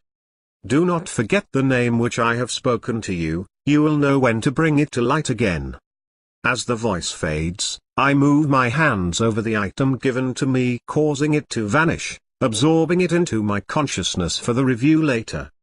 I am left more confused than with clarity, but that's how it always is when you're an agent of the Black Tefrith, nothing ever seems normal. But one truth remains, things are about to get nasty. Swiftly, I make my way out of the house, leaving as I came, but with more questions than answers. Memories, tears, and hate, I depart, looking back at my childhood that has become a shrine, and I have just made penance. I plot my course, and float gracefully, rising above the tall buildings, until I find one that is high enough, allowing me to contemplate the nature of my affairs, and to evaluate the contents of the psychic data given to me by my mysterious contact. With ease, I unwrap the protected thought form held in my mind, my consciousness unfolding the many layers of mystical code that holds the information. I immediately incorporate it into my psyche and start to move freely about the data, taking it in one bit at a time. Then it comes to me, all of it, in full, the danger mentioned, the plans, the betrayal, and most of all, who it was. The deadly royals who hide behind the mask of secrecy and guile. But there was something that I did not expect, the true nature of their plan. It was not the assassination of the queen, no, it is something with a much more insidious vibration. In my awakening, I quickly make a telepathic link with Takashi, praying to the divine that I am not too late. This is the dragonfly. Has the queen already arrived at the ceremony? Hello. Hello. But I am only greeted with interference and sinister words as a voice comes from behind. I turn to find a figure dressed in dark robes, standing with a sickle, as if an angel of death. They cannot hear you, nor will I let them, the creature says, grinning with delight. Welcome to the party. The dark warrior dances before me with its weapon raised in the air, the moon shimmering from behind in the night, energizing its blade. But as I psychically scan the beast, I feel that its energy is different. Things aren't what they seem. I move off, trying to gain leverage in the battle, its ominous voice howling in the breeze. I have been assigned to kill you, child of light. Death to you, your god, and your empire. I try to cloak, but the monster has locked onto my energy signature, and has found me. Without warning, the shadowy figure moves forward with great speed, as I push up, avoiding the hit. In midair, I rise above to see the sky, hoping to lose my enemy in the night. Strange, it moves different than an ordinary demon. I am almost caught off guard. You can't escape me, child, the creature proclaims, confident. I have been sent here to eat you alive, and I will not break my promise to you, nor my masters. And what masters would those be? I ask, turning to strike my foe. With a grin that stretches from one end of his cheek to the other, I notice in its eyes a faint darkness, a familiar possession of a demonic spirit, but more powerful than I have ever encountered. You seem to be a wild one, I say, flying over the creature, hitting it in the back, knocking it down to one of the buildings below. Well, I can get a wee bit out of control myself. With tremendous force, it hits, breaking through the ceiling of the top floor. But nothing for its caliber, as it quickly recovers, gladly turning to mock me with impressions seen upon its face. It knows that I am no match.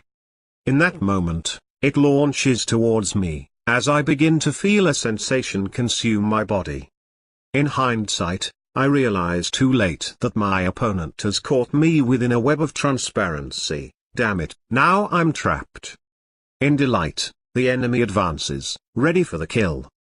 I move slightly, catching a blow from the side, but returning one in exchange as the beast smashes into the side of a building, behind me. The creature grips the side metal plating, ripping it out. Its body contorting like a broken and deformed rag doll, pulling itself loose, launching once again at me with fierce resolution.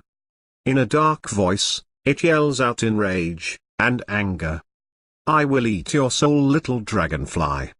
The demon stretches its hands outwards like strings of hair, wrapping its deadly tentacles around my body. I try to break away, but the strength of my opponent is too great, exhausting me in the struggle. With victory held firm within its grasp, it spirals downward, diving to the ground, knowing that the impact will kill me when we both hit. I continue to struggle, hoping to break free, but its hold upon me is too great. With speed, we plunge towards the clouds, heading towards the city below. You will die, the demon yells out in exultation. And as my prize, I will consume and take your body as my own, as well as the Book of 357. I hate demons, those bastards, and their arrogant natures, as I force a stand, and say.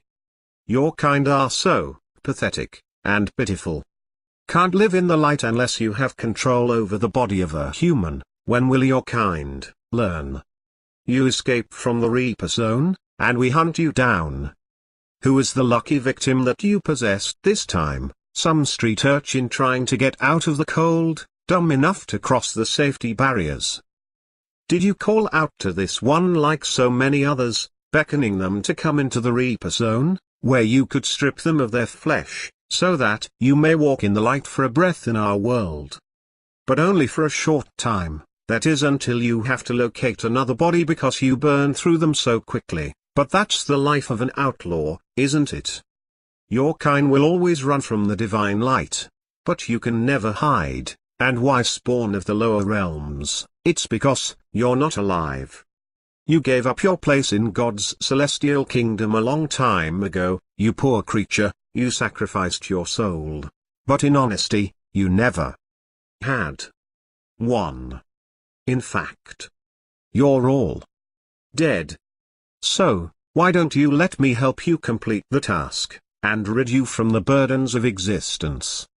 I try to maneuver, but the beast presses harder to constrict me, as I begin to pass out, still fighting not to accept my death. My kind have infiltrated your city, the demon says, shrilling with delight, bellowing into the night. Soon your whole empire will become wards of Halpius. Then the road to Halpius shall be laid with barricades, says a voice from the shadows, my enemy paralyzed by a strange flash of energy. I easily slip from its grasps, causing the creature to fall to the ground below, breaking apart into slivers of green energy, then vanishing. I look up to see a man floating, his cane gripped firmly, dressed in white, top to bottom, wings spread wide, flapping vigorously. I pause, first in disbelief, for I find this to be quite unusual, but he tips his hat, offering me a hand to parley as I fly towards him. Stopping, I match level with my mysterious protector, and say, I would assume you to be a friend, and that a passing of names will not be too much to ask, that is, after saving my life. Yes, answers the winged man. We have a mutual acquaintance, a home visit of sorts for you, I would imagine. But formality must make with short introductions, as we both have a mission to complete, saving this kingdom. And as for my name, you can address me as Osmodai. And you may call me, but before I can end my sentence, he answers for me with an unusual politeness. The dragonfly, answers Osmodai, tipping, then gently, placing his hat firmly back upon his head. Our friend, and I are both familiar with your unique situation. With frustration, I say, please, for once, I would love it if someone would just tell me the truth without all of the riddles. And by the unique factor that you have wings, I would assume you to be a realm rider as well as I. My people used to be many, but now, we are more, we are one, Osmodai answers, motioning me to follow. I could attempt to indulge you within a finer grasp of how existence is in my realm, existing with the one, but you wouldn't understand it any other way. That's all right, I sarcastically reply. Confusion seems to be the only truth around here. So, where are we going? Rapidly, we glide through Ozogara City, moving deeper into the third tier. Osmodai turns, and says, we are going to go save the queen, but first, I have to bring you up to par on things. Okay, I quickly answer, as I try to keep up, flying closely behind. It must be important considering that we are in such a hurry. While you were fighting, I was observing your progress, says Osmodai. I would have not let that creature kill you, but I did notice you understood it to be something more than a possessed human, and that it had an evil entity in it, but much different, more sinister. Yes, I answer. It wasn't a standard possession like when people normally get caught in the Reaper zones after dark. I am an experienced, and retired RPG possession knight. I am quite aware of this problem in the Empire, and so are others, even if the public eye has its limited knowledge, but this one I can tell you was not your ordinary demonic type. No, says Osmodai, as we both land on top of a building. The seals have been broken. What do you know of the underground catacombs beneath Ozogara, or as they like to call it, Halpius? I don't know anything, I answer, waiting with a puzzled facade. Why don't you tell me, then, we can both know. Agreed, Osmodai answers. Well, then let me tell you a story about the nature of this evil. Waving his hands before me, I feel a faint vision as images flash in currents of thought. In an instant, the information is sent to me in a stream of consciousness, our minds linked psychically in a reality, created by the essence of two souls. My eyes look forward to see Osmodai in the dream imagery, his form moving closer, changing as he begins to explain one of the most well-kept secrets in the Empire. During the Migration Wars, before the creation of the Third Tiers, many imperial citizens found refuge in the catacombs underneath Ozogara city. It was there that they made a kingdom of their own, Halpius, a sanctuary separate from the Empire. They were extreme isolationist, and chose to remain hidden from all. As our world burned in chaos, theirs continued to grow. The dream of Halpius found itself prosperous as the Empire was on the verge of destruction. But when the wars were over, and more space was provided among the 7 cities from the newly developed Third Tiers, all knowledge of Halpius disappeared. Their people became nothing more but a myth, and with the assistance of the royals and the newly reformed Imperium, they were never heard of again. Those who decided to live beneath the city, in this underground world, were granted the status of royal pioneers who governed as extensions of the crown. The hidden colony began to grow and became a new addition to the empire, and trust me, they grew until they had expanded under all parts of Ozogara city. It was truly a remarkable sight to see a city beneath a city. The colony of Halpius became a true wonder that mirrored our kingdom to the point that they were granted the royal title of a city-state and became officially known as the 8th city, for as the dawn of their golden age came, they had become such a presence, that they had decided under royal decree to reveal themselves to the rest of the empire. But when the Reaper zones started to manifest within the boundaries of Ozogara, those below in the underground city were unprepared for it. Many were possessed and had no protection from the effects of the Reaper zones, not even in the light of day, because the city was underground, giving the demonic hordes carte blanche over their prey. In the end, the colony fell to the infestation brought upon by the lower realms of hell, using the Reaper zones as a means to gain a foothold. When all was lost, we evacuated what survivors we could and then sealed the entrances, locking the possessed underground forever like a coffin that housed the undead. We had thought them to be contained, but we were wrong. The evil down under the city had evolved into something menacing, and now it wants to consume the whole kingdom. We knew that a society of dark entities had existed under Ozogara city, but we never imagined that they would be so well organized and intelligent, but after further investigation, we now know why. The colony seems to have developed a new type of environment most suitable for the demons, especially what concerns us is the appearance of much older entities. Many of our people have surmised that a new doorway may have been opened, but we don't know how, but it has now been confirmed, at least to me. You yourself have proven that fact tonight. Me, I say as I tried to figure out what is going on. What have I proven? Why? The most obvious of course, answers Osmodai. The creature of evil which you have fought is a demonic presence from Halpius and is known as a Voldrose hive. They were a part of the first legion of dark dominions when the world first fell into chaos. They are the ones who bore the coming of the spoiled seed of the dark light. It would appear that the invasion has begun again. What the hell are you talking about? I ask, fear in my throat. It is then that Osmodai turns to me in the connected state, assuring to me that all is not lost. He then continues speaking, knowing that he is about to reveal the worse. We know that the old enemy is trying to gain dominion over the empire, but whom are they working through? How did they acquire such a hold over them when the protection seals are still working at full strength? How did they escape and what bodies are they hiding in? Until we discover the identities of whom they have possessed, we are lost. They can shape-shift back into the one that they have control over. And as we know, they never show their true appearance until it's night when the light of Tefrith can't burn their bodies black and crisp. These Vampirians are a nasty breed of demons, but they are one of the most gifted and dangerous of Hell's infiltrators. But this entity has been off of the radar even before the Empire was created. The only time that I can think of an entity that even came close to its description is when it was used in the cleansing campaigns of Halpius. During the time of this unpleasant incident, the city was ruled by a dark and insane Kabbalistic dictator named Matthias Ordium. Wait, I say, holding Osmodai by the shoulder tight. I was told that name by my contact, and my contact also said that I would know when to mention it. Well, answers Osmodai.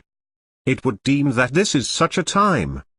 I do have one thing that needs to be resolved, I ask, causing Osmodai to pause. Who is Matthias Ordium? Quickly the scene changes, as suddenly before me stands a young man with dark brown hair, his brow bent low with the weight of the world, and I can tell, he means to rule it, he who is named Matthias Ordium. Good, we now have a name, says Osmodai. Henceforth, I now understand the solution. There is a code that is embedded in the information in which your contact has given you. He knew that I would be the only one to know the procedure to extract the hidden data. Instantly, he casts various esoteric algorithms, until he finds the correct one. He then says, you say a number, then the first name, and then we speak a number together, then I will say the last name, ending with a number. Do you understand? Yes, I say, confused. But no, but yes in totality, and how will I know which numbers to say? You will know, Osmodai says as he begins. Without a moment's time, we recite the code as if it had always been there before us in our minds. Suddenly, several images and sounds become unlocked as they propagate our surroundings. It is a recording, one in which we find to be most illuminating. From randomly generated thoughts flashing in tandem, a figure emerges immersed in gold and white lights, taking the shape of a woman. Her story tells of betrayal and royal secrets, hidden and buried for no one to find, until now. Tears in her eyes, shaking with fear, she speaks. My name is Dr. Ene Mochjomo, I am one of the lead scientists responsible for the translation incantation to decipher the ancient scrolls. Great Divine! How could we have been so stupid?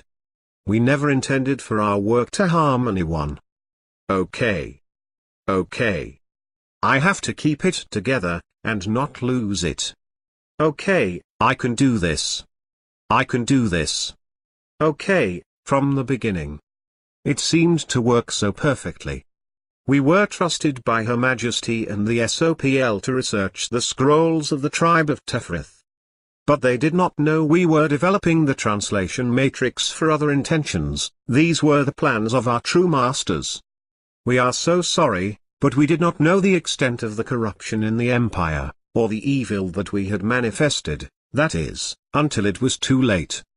The woman walks closer, looking behind her, then, with caution in her movements, she slowly turns forward, and says, our betrayal is great, and the eyes of our masters are everywhere. I don't know how much time I have.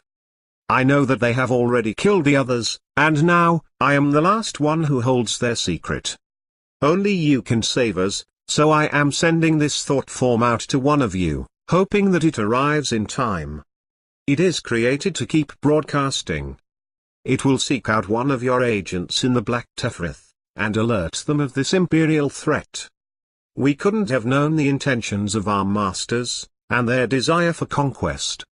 They who wanted the throne for their own have now been tricked by greed, but we could have never known the terrible deeds, and the evil that we have let loose upon the kingdom.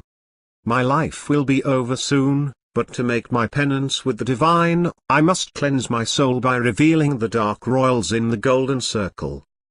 The cowards that have betrayed the crown and who have broken the sacred seals of Halpius to find power and glory. We did discover the correct sequence to translate the scrolls, but we only did so for one purpose, to find a special incantation that would allow our masters to explore beneath Ozogara city, for there lies the true nature of their quest. After finding the spell to break past the protective seals, astral research teams were then projected into the forbidden areas deep into the 8th city to find the ancient texts of Matthias Audium. We knew that during the migration wars, many of the books of the old gods were taken to the lower levels to be saved if the wars were to destroy the empire. But in the end, these texts became the property of Halpius, and its later conqueror, Matthias Audium.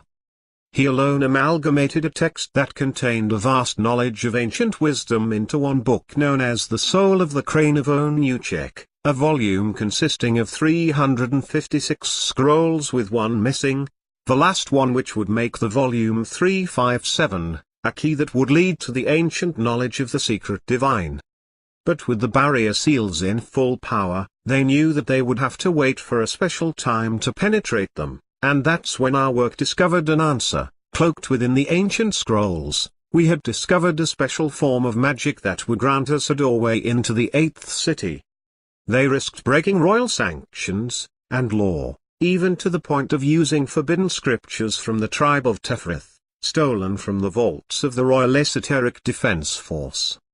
The astral research teams were sent in, without a worry, since they had used projected bodies. In all of our glory, we are still weak when it comes to blind competition, for it is the only thing that reigns over the golden circle. Those with misguided power never consider the repercussions of their actions. We were no better, and so we all shall pay the price for our mistake. Another royal house did not want us to retrieve the documents, so they attempted to stop the astral jump by casting incantations to block the team so no one would get the secrets. Their spells had success, the team was not able to jump, and the mission was a failure, or so that's what was thought at the time. In reality the mission was a success and the team did go, but when they came back, dark things were inside of them, very old, very dirty, and disgustingly vile. We discovered all too late that their souls had been eaten. The incantations of the rival house caused the team to go, but unprotected because of the mixing of unknown magic. Our intentions created a small rip that allowed the eviler to escape, by using the bodies of the research team as an exit point by means of possession. Now, they are free, and able to move about in the Empire, with the ability to jump from body to body, looking for the perfect host.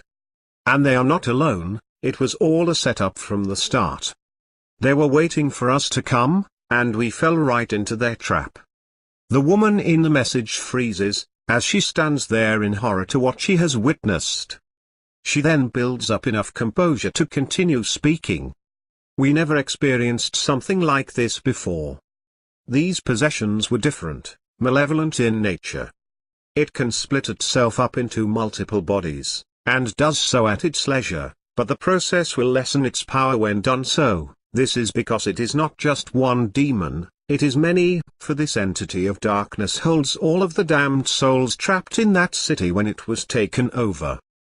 The entity that we have been trying for so long to destroy, capture, or banish is nothing more but a long-buried legion of demons now awakened by our intrusion into his buried realm. Matthias Audium has risen once more. Divine One, save us from our ignorance. The damn fools in their exploits to further their selfish goals, have put all of our lives at risk, and now, we will all have to pay the costs for their misdeeds. Suddenly, there is a pause in her conversation as she turns to her right to hear large sounds as if something is forcing its way inward. She then says in a panic, "Please listen to me, the Empire is in danger, and this legion must be stopped before they devour every city in the kingdom." The sound stops, then briefly returns. The woman is frantic as she tries to communicate a message. "They have found me, damn it, not this. Please, not this. Can you hear me? They have found a hiding spot. They are here. They are here. Save yourselves if you can." The secret to their plan is not to kill the queen, it is not to kill her. No, not kill. Their real plan is to. And in that quick moment, she is gone, the message abruptly ending. leaving me in a daze. I find myself more confused than I have ever been. I turn to look at Osmodai as he ends the psychic link between us. We both meld back into the surroundings. Gradually, I get my bearings, standing with a chill on the rooftop. In quiet motion, Osmodai looks at me, holding back. He then says, "We need to get to the festival." "Then I guess we better make a trip towards the Reaper Zone," I answer, as I prepare for the journey. But as I begin to float off the ground, Osmodai grabs me, and says, "We don't need to fly.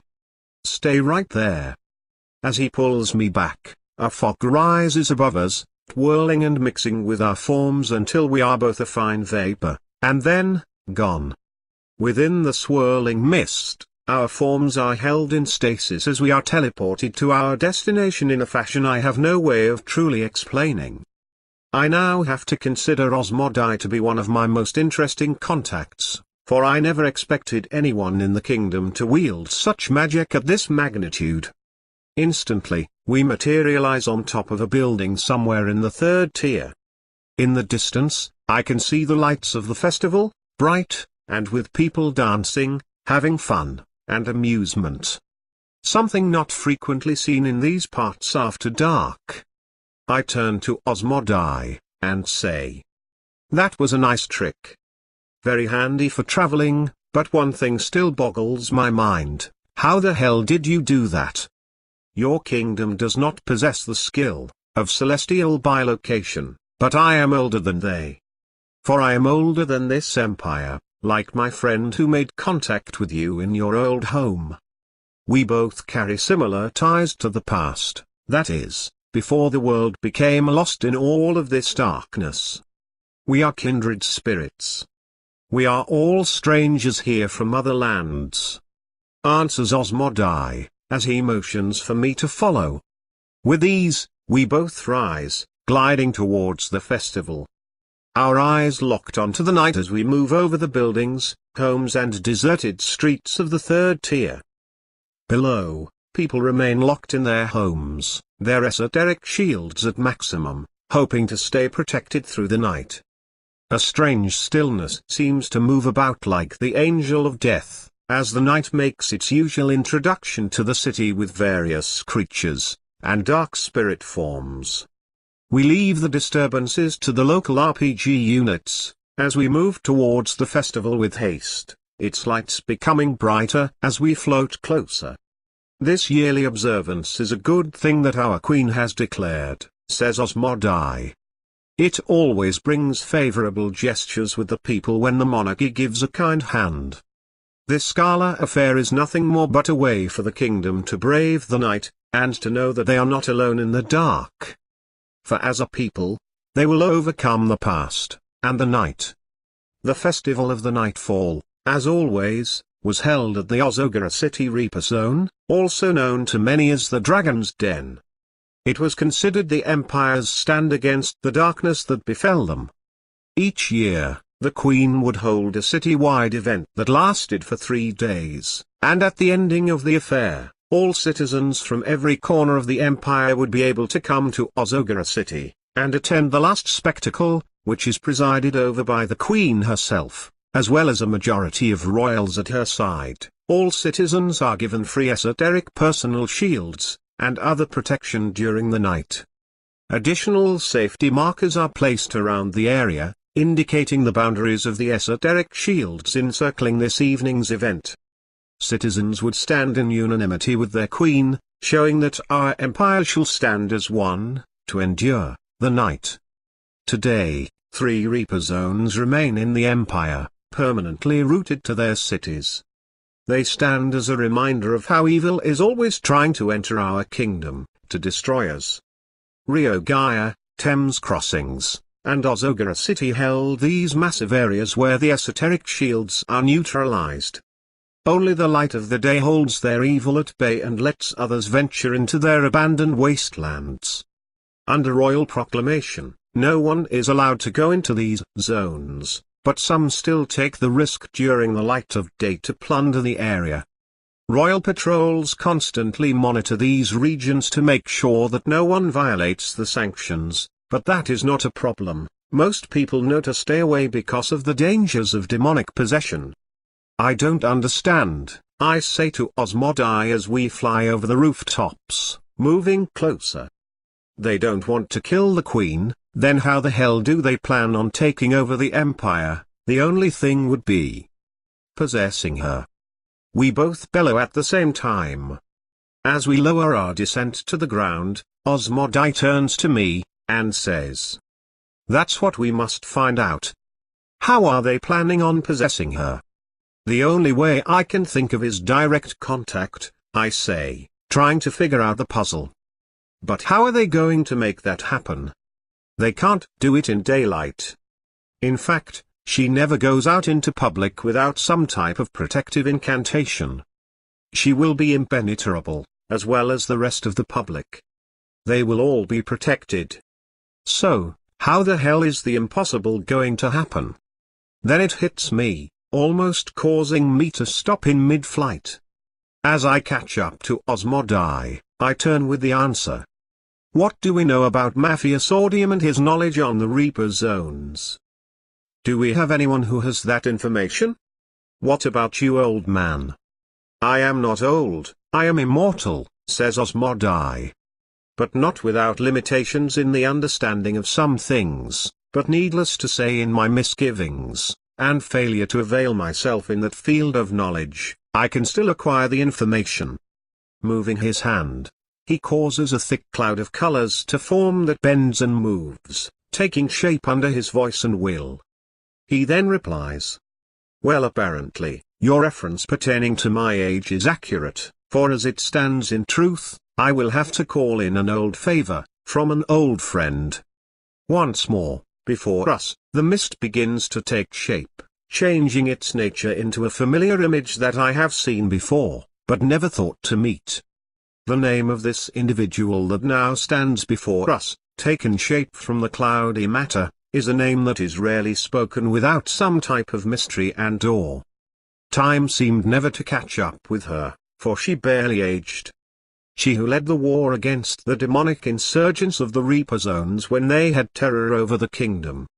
They would move and appear as they wanted, leaving people dependent on those in the Red F to save and protect them. These were the hectic days of the kingdom where we all were on pins and needles. She was a major force in containing the Reaper zones, and directing the construction of its protective barriers, curtailing its dominion over us. She stayed a strong force for the Red F, even after the activation of the multiphasic shields that rid our empire of the random zones, and eventually led to only 3 permanently rooted ones in our kingdom. With amazement in my eyes, and silence on my tongue, she speaks, her face hovering before us. "Well, isn't this a surprise? But as you know, for someone like me in my position, I expected that you would be getting in contact with me sooner or later." Osmodai smiles, and then with laughter on his voice, he replies, "Good to see you again, Gemma, or should I say, Red Imperium Master, or would you prefer, Royal Madam? Ah, as always, a smart ass." "You haven't changed," Gemma answers as she turns to me, and says, "He has always been a smart ass. Don't let him get you in trouble, but if you are here, I can see it is already too late. Trouble always pursues him." "And we have a lot of it," answers Osmodai. "You and I both know that we have an old enemy that is going after the Queen, but how? We need to know what Mafia Sordium knew about the Reaper zones." "I see," says Gemma. "I told you that he was a smart ass, but in concerns about Mafia Sordium, you both are correct. We figured as well on our end, that something may be tied to him, but our experts on the subject have been coming up empty. I figured that you may be able to shed some light onto this before all of hell breaks loose. Considering that we both know that you have the last words of one of the lead researchers who worked on the Royal Translation Project. So, what did the dear doctor have to say before she and the others were murdered after their traitorous acts?" didn't take you long to follow that trail," says Osmodai. "Well, the fools sent in an astral team in to help us, and allowed the astral team to become possessed by its residents. A rival house caused the accidental possession, but I don't think that it was accidental. But you know that, don't you? So now that I know that you know, why don't you tell me what I need to know?" "Now, I am really confused," I say, forgetting my place as Osmodai looks at me with discord, Gemma smirking with delight as she continues the conversation. "Well, for one, our friend Matthias Audium was more than just an expert on the Reaper zones.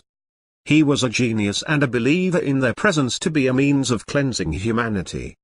But his vision was a broken one that opened a door straight into hell, or at least, that's what he was trying to do. And as for the rival house who sabotaged the expedition, there was none." "What?" I say. "Then who the hell is responsible?" "Well, none other than our old friend, Matthias Audium," answers Gemma. And yes, I thought that you would find that interesting. "But why?" I answer, unexpectedly. "It has to do with their research, doesn't it? I saw that the sequence before the last was 357. The same mystical reference that the astral research teams were looking for. I know that it is related to the book within me, and somehow, their research is connected." "I like the way you think," Gemma responds excitedly, turning to Osmodai smiling. Then after a brief pause, they both turn their attention back upon me. With a kingdom in the balance, the air becomes still. Gracefully, Osmodai places his hand gently upon my shoulder, and says, "You are the key, so tell us, Dragonfly, how is he going to take possession of the Queen? You are the living book of 357, and the source of Matthias Audium's power. If you have all of the scrolls, then you will have all of the knowledge inside of you." The scrolls were a guide for our kingdom, and contained all of the relevant information, past, present, and future. It is a key that unlocks a door that leads to the divine deep within you, for in there, inside of you, the book is waiting to be discovered. Now, think of the Reaper zones, and guide us to the answer. In bewilderment, I look at them both, thinking them mad and crazy, but lately, I think to myself, my life really hasn't been that normal. For as I continue down the rabbit hole, it seems to me that things were always meant to be this way. Closing my eyes, I begin to meditate upon the Reaper zones, and Matthias Audium. It doesn't take long, as I find myself floating through a maze of books, guided by a feeling. Then, in the far corners of my mind, I see it, a bright light moving towards me. I reach out for it, touching its surface. Instantly, energy moves through my hands, shocking me, but yet without pain. Knowledge becomes a floodgate as I am overwhelmed with information, status report, experiments, a menagerie of esoteric information concerning the Reaper zones, but much of it is unknown to me. But one thing I see, catches my eye, and it tells me what I need to know, but it comes with a price of overwhelming fear. I now have the answer that I was looking for, and it deathly frightens me. We are all fools, I say. He isn't just planning on possessing the Queen, he plans on possessing everyone. What have you discovered? Osmodai, asking with concern.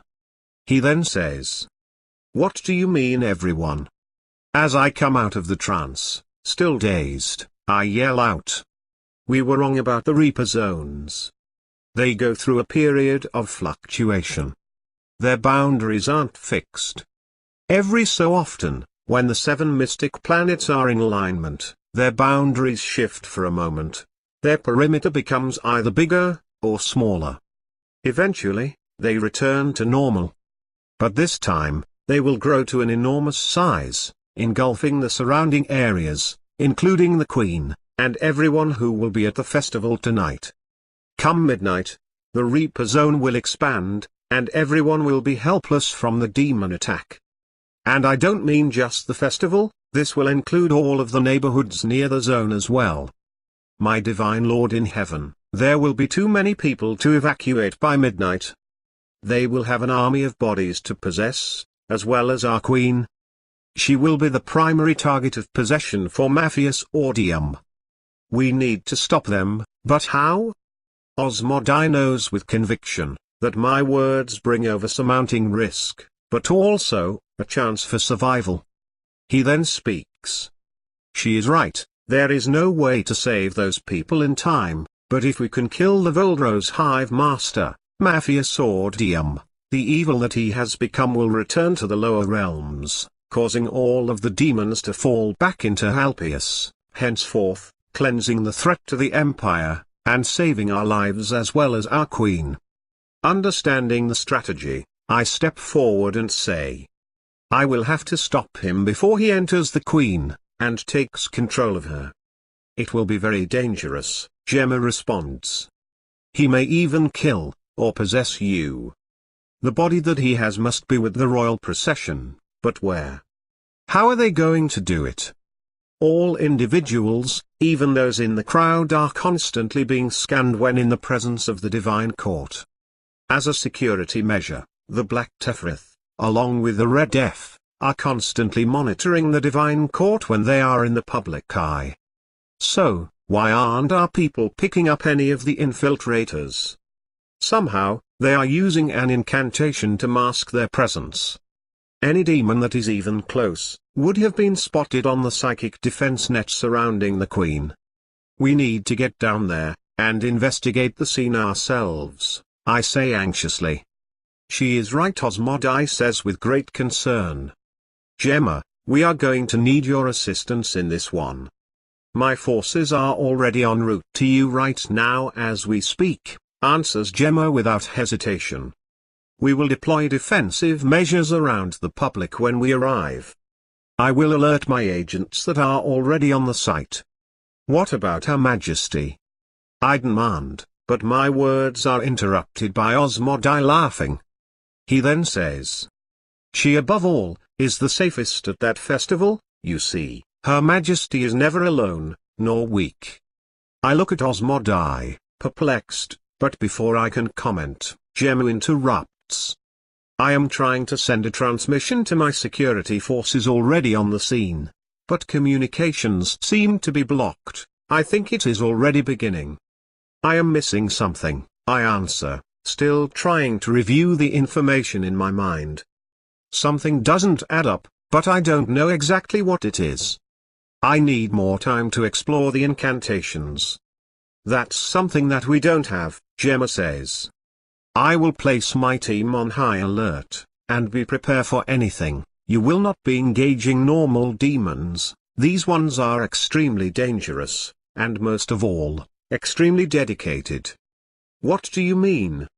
I ask, as we begin to close our psychic channel.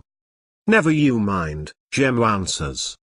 You will see, but for now, go prove yourself to us, and be the hero that you're meant to be. Now go, I will alert my people to your arrival as well, so that you won't be mistaken as the enemy.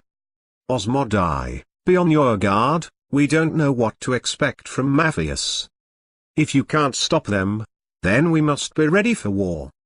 Now, go save our queen, and the Empire. With quickness, we both rise into the night, flying with speed towards the festival, as the image of Gemma fades. I turn to Osmodai, and say, we need to split up and do a visual scan of the location before we land. We can reconvene at the Royal Bluebird Monument of Queen Akiaki, the queen who united us after the Migration Wars, and who also defeated Matthias Ordium. It only seems fitting. Osmodai responds with a nod, as we glide down low to the crowd, masking our presence in our own fashion, each with a spell suited to their nature. Osmodai vanishes into the background, leaving me to take the form of a bluebird that moves silently among the crowd. Seems a good choice, there will be thousands of these things flying in the air at midnight, a commemoration to the Imperium's victory over the night, donated by the Queen's Rejuvenation Foundation. With eyes that look beyond the human range, I can see the auras of the people from the mind of an animal. Everything appears satisfactory, I spot nothing from the crowd, all is clean, and the scene is beauty in the making. I can see nothing but happiness, oscillating in a rainbow tandem of thought, floating from every person. But no demons, nowhere, nothing, not even near the Queen herself. With every possible provision, I find to no avail that I am befuddled and lost. How are they doing this? But the only thing that I can think to do is to go meet up with Osmodai, hoping that he may have found something. But as I start to fly away, I am caught off guard by one of the other blue birds as it streaks past me. In that brief moment, I look into its mind, and find nothing but coldness, empty and hollow. It causes me to shiver. Then I notice something stranger. None of the animals in the area can be located except for the blue birds. Then it hits me. The QRF is a symbol started by Queen Akiak, after the migration wars. It was also used as a means not only to help evacuate the 8th city, but it also provides funding to maintain the security seals that block the catacombs leading to Halpius. I soon discover that the birds are more than what they seem as more fly past me, but this time, I catch their eye, and in my wisdom, I see a familiar glare. Those aren't birds in the air, those are something else, something darker. Oh, my divine, those things are. Rapidly, with the realization of my thoughts, I quickly change my direction, flapping my wings to meet Osmodai, but before I can, I find myself under attack. The Voldros were now onto my disguise, as the demons began to surround me. As I fly in and out of the crowds of spectators, a mass of blue birds follows, hitting several innocent victims and injuring them, causing them to drop. In moments, the bodies of those that lay on the ground begin to rise with life. I turn to see darkness in their eyes, possessed now by the Voldros hive as the birds collided with them.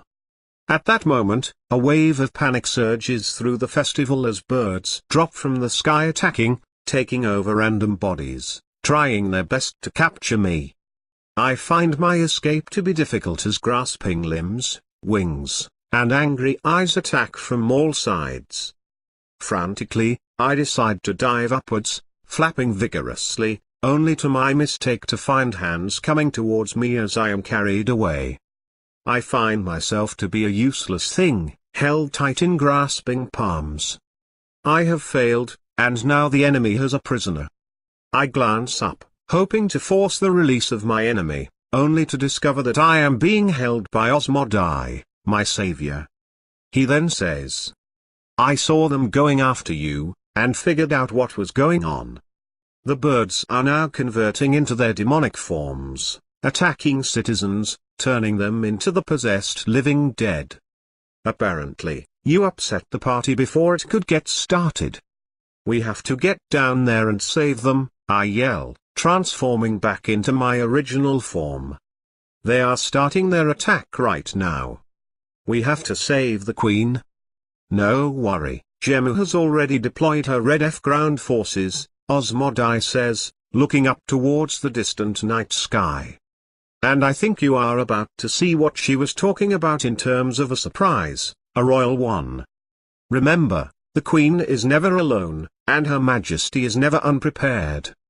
From above, glimmers of celestial light, and blazing saddles move out of the sky like the apocalypse. They come in hordes, ready to fight, ready to kill. They have caused much fear in the Empire for thousands of years, guardians of the crown. They are the Shin Knights, the Queen's personal defense force.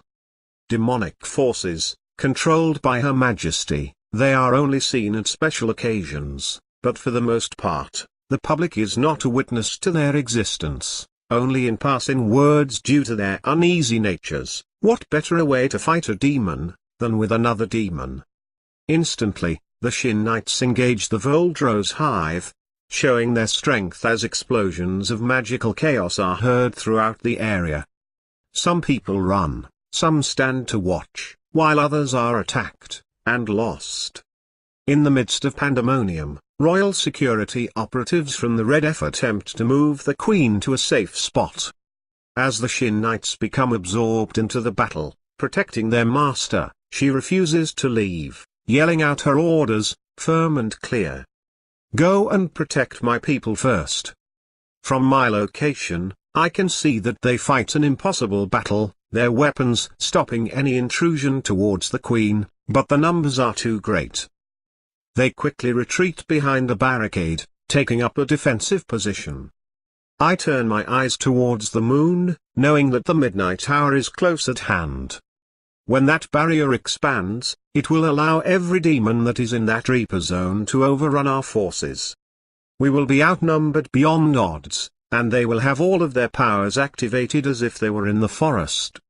Today marks a delicate balance in the existence of our kingdom, for tonight bears the witness of humanity's collapse into perdition. In the wake of violence and destruction, I frantically look around thinking to myself, where is Matthias Ordium? He has to be close. I can see the Queen, but where is he? I can't do anything up here. I need to be close to the target. In mass confusion, I again turn myself into a blue bird, plunging into the heart of the hysteria, hoping not to get killed. I find myself almost afraid to continue the flight, praying not to be spotted as I weave in and out between the carnage. I never imagined that such darkness could be harnessed against our empire. I close my eyes, until I reach the shoulder of a royal guard, just steps from Her Majesty. I wait for him to notice me, but he doesn't as the battle continues to play out. Moving around, I gaze upon the scene, not knowing what to do, but to watch and observe in horror. I try to remain delicate, hoping not to get the guard's attention as he moves about firing upon the enemy. It is then that I see the Queen relaying commands to a small glowing light held upon her third eyebrow. Amazing, she is actually directing the battle, telepathically speaking to the Shin Knights. While she is distracted, it leaves me time to search the area around her, focusing my deeper psychic senses, making sure not to be detected. I look over at the Reaper zone, feeling the push of an evil presence, ready to attack the troops commanded by Matthias Ordium. They are just on the other side of the protective wall, waiting for the last 5 minutes to vanish before the coming of midnight. When that time comes, they will rush the crowd and take what they want by force. We will all be possessed. Something that I can't let happen. Then an epiphany, I'm the key to finding Matthias Ordium. He will come to me, for I am the Book of 357. He may want the Queen, but my gut feeling tells me that he may want me even more. That means, there is a chance that I might be able to draw him out, that is, if I can use myself as a decoy. But how am I going to do that with all of this fighting going on? Desperately, I try to think of a way to get the attention of my enemy, only to hear in the distance the chiming of bells. The midnight hour has arrived. From the Reaper zone, the howling of the dark spawns are heard, as a red field of energy engulfs the crowd. Screams of terror resound from beyond the protective wall. Demon hordes are coming to claim our souls, and all I can do is sit here and watch. But in the middle of fear and anger, I find the courage to muster an idea, one that I am sure to get the attention of our evil guest. If he wants the book, I will give it to him. I think about the pages within me, calling upon the spirit of 357 to come forth, and to reveal its magic to the eyes of others, as well as to Matthias Ordium. Quickly, I feel a surge of energy that starts to overwhelm my senses.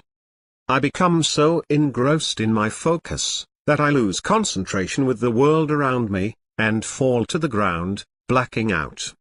In the precepts of my mind, I see the event horizon of a wave of consciousness moving towards me, gradually becoming larger until it overwhelms my senses and reality. The force of the book has been unleashed, and I find myself trying to ride its currents as I am pulled into a psychic storm deep within the pit of my subconsciousness. I know that somewhere, The spirit of the book resides within me. I must find it to discover the answer to drive back the enemy into the Reaper zones, before it is too late. I glide through the pages held within my mind as I did before, but this time I am looking for practical magic, not information. This knowledge will be found in those pages closer to the nexus point, where all 357 scrolls are weaved together to create the core matrix. These incantations are protected, guarded, and very dangerous. Here, in my mind, I find myself exploring a world that is not a part of me, for I am in the mind of the book, a consciousness within my own consciousness.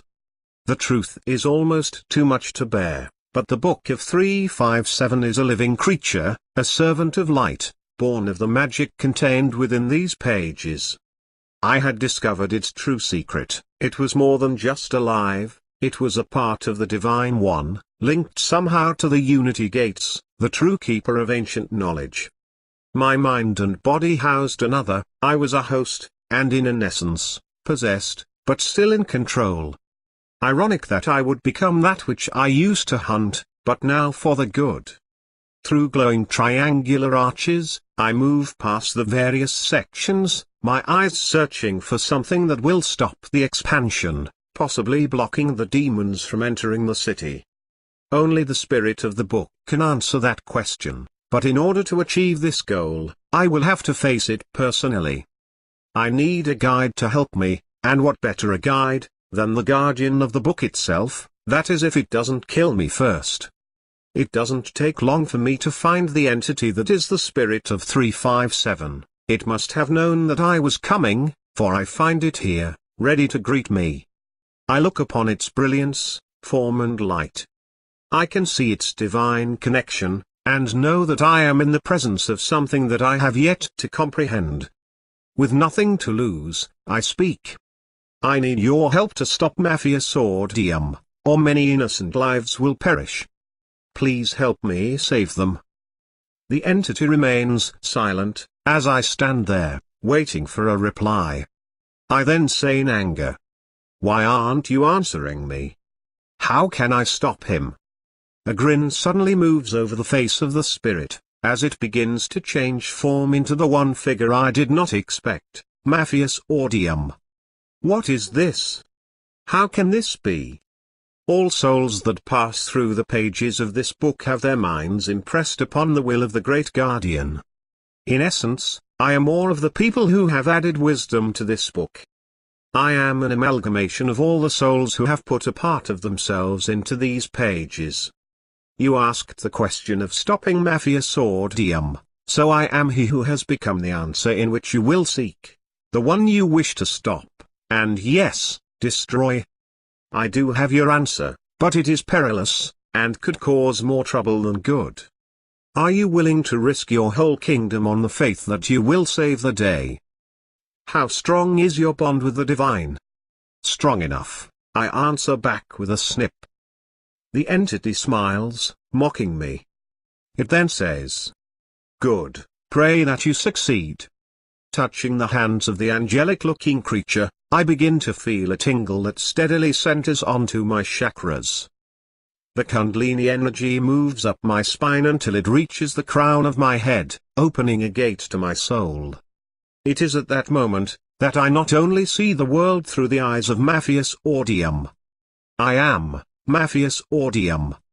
Memories move through my mind, associating places, people, and something else that I did not expect. The man explained to me to be the tyrant of the Imperium, was in fact a good man once, before history morphed him into the demented soul that he is now. He was a man of peace dedicated to the Empire, until the migration wars where he found himself at odds with his greatest enemy, Queen Akiak, his sister. No one knows how the battle between the two siblings began. It happened around the ending of the migration wars, but the roots of their anger shook the foundations of the empire. Royalty blood moved through his body, giving him a well-defined connection to the masters of magic. The golden circle was nothing more but a defined limitation. So, he took it upon his own to reorganize, and to create a new golden path for himself by exploring the old knowledge. After the wars, he dedicated himself to the 8th city and its growth, helping to bring about its golden era. I find it strange that in the midst of his rising star, he became lost to darkness, but something else is here, something hidden. Another evil standing next to Mafia Swordium, one so dark that it consumes the warmth around me, for what I feel is the demon within him. The great evil known by a name, the one who possessed him, I now know this name, and even more, I know how to use it as a weapon. For in our wisdom, we had forgotten what we were truly fighting. I had hate in my heart for the death of my mother, and I wanted to kill the enemy, all of the demons, all of the evil that befell our empire, but I had forgotten not to define them by hate, but by the love that they hated. I hated him, Mafia Swordium, and his allegiance to the Death Masters, but yet it was he I had to thank, or better yet, the love which he had for his sister, and the kingdom. I had now discovered something that I could use, a weapon against the darkness. Slowly, I begin to regain consciousness, still holding my avian form, too weak to move. With fortitude, I gradually start to get my bearings, noticing that the fighting has become more intense. I look up to see several Red F vehicles flying people out of the area. The Shin Knights and the royal forces continue with no avail to battle against the demon hordes as they are about to break through the last barrier. I can see the emergence of cracks in the wall, as the esoteric shields begin to fail from the Reaper Zone's expansion. I look to see a black ooze crawling over the barrier, creeping across the ground, devouring all in its path, for it has begun, the crossing of evil, into our empire. With their abilities increased beyond what their possessed bodies can hold, all demons soon vacate their victims as they regain the full power of their demonic natures. They stand before us in their true forms, grasping in their clutches a kingdom, and next, our souls. A brief break is called forth by the demons in their assault, causing hostilities on both sides to recede, and rest. They wish to celebrate and gloat, showing us humility in our defeat. Soon, I see Mafia Swordium appearing from their ranks, mocking our queen as he speaks, his voice echoing upon the winds of war, laughing. Ah, my dear Majesty, how we have fallen from grace, and on such an auspicious evening. But before I destroy you and everyone in this pathetic Imperium, I want to see just one tear from your face to feed my pride. Your festival marks my arrival and your departure, but no worry, your kingdom will be left in good hands, your hands, that is after I take you, and your body in full possession. Goodbye your Majesty, and oh yes, long live the Queen. Gradually, Mafia Swordium makes his way past the security blockades, his hands extended as they begin to grow like black branches, stretching out for its victim. Behind him, shadow spawns march in procession, mouths open wide with fangs. Cloaked under royal garments and lavish apparel, our Majesty pulls two swords from underneath, their crystal surfaces glowing with energy. Soon, the Shin Knights appear, encircling her, followed by the royal guards, ready to defend their queen. Then, as if taken by the hand and led to some final conclusion, I stand, transmuting back into my original form. Needless to say, I startle the guards into a defensive posture as they immediately draw their weapons upon me. But as they move forward to attack, they are halted in their pursuits by Her Majesty, before the triggers can be pulled. I immediately bow, showing my appreciation and respect with a candid gesture. I then swiftly proceed to explaining myself, that is, before she changes her mind. I dearly beg your Majesty's forgiveness for this intrusion, and hope that you will find it in your heart to disregard the rudeness of my rival, and its consequent behavior, but with all due respect, I don't have the time to explain, therefore, I am going to speak this incantation to save our lives. Now pray that it works, or we are all dead. I close my eyes, with the spirit upon my breath, falling into a deep trance, speaking. Adonai, and the celestial spirits of the ancient clans of Tephrith. From the balanced cross manifested by the guardians of the divine scrolls, the crown of the divine Lord, keeper of the truth and our eternal light, manifest into the night, and bring forth the day. In the name of our holy union, in the name of the divine, I invoke out of love, the heart of Tephrith. The words echo throughout the area, causing crashes of sound, then musical tones to bellow out amongst the crowd. The magical notes play out continuously, creeping through the city until its vibrations saturate every corner. They continue to move towards the center, bouncing into every building until they reach the Pyramid Palace, entering into the Unity Gate below. In tandem, the notes start to dance, focusing their energy onto the aura of Ozogara City's esoteric shield. With speed, they build in frequency until they resemble the beating of a heart. I soon discover that I am not in control, as it takes on a life of its own.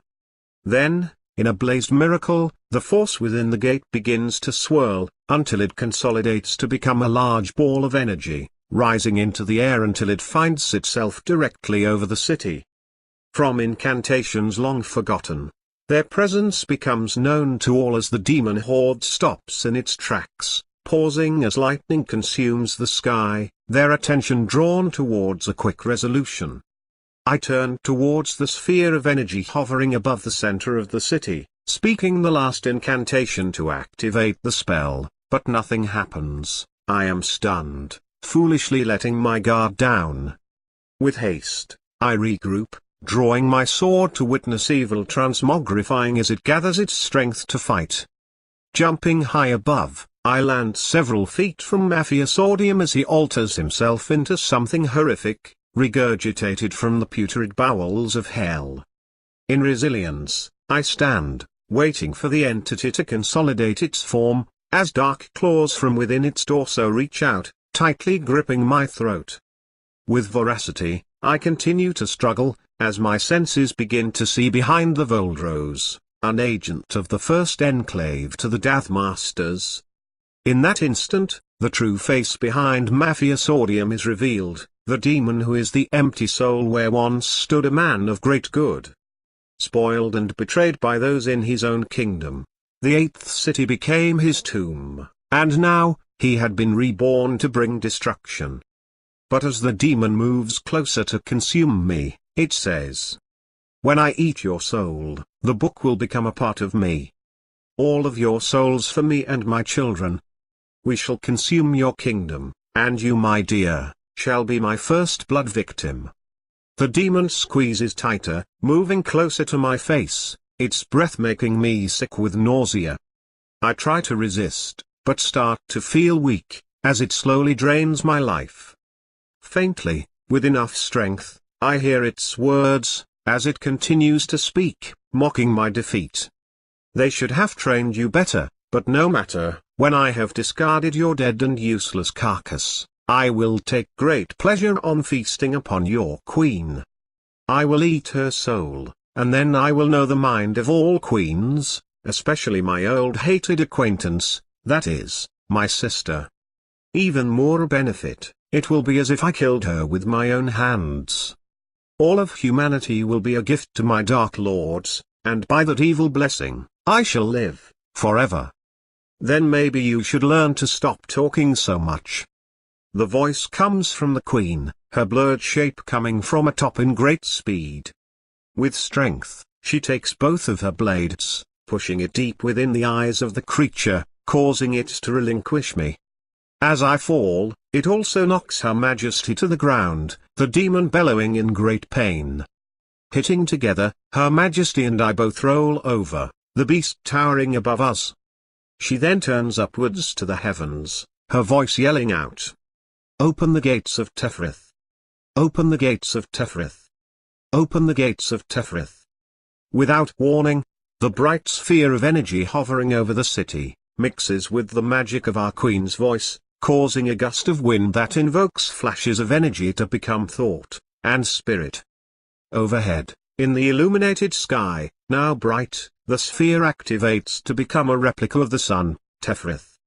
With fierce resolution, the beast roars in agony, shattering like glass, each shard an entity, their shadowy figures dissolving into the ground, dead.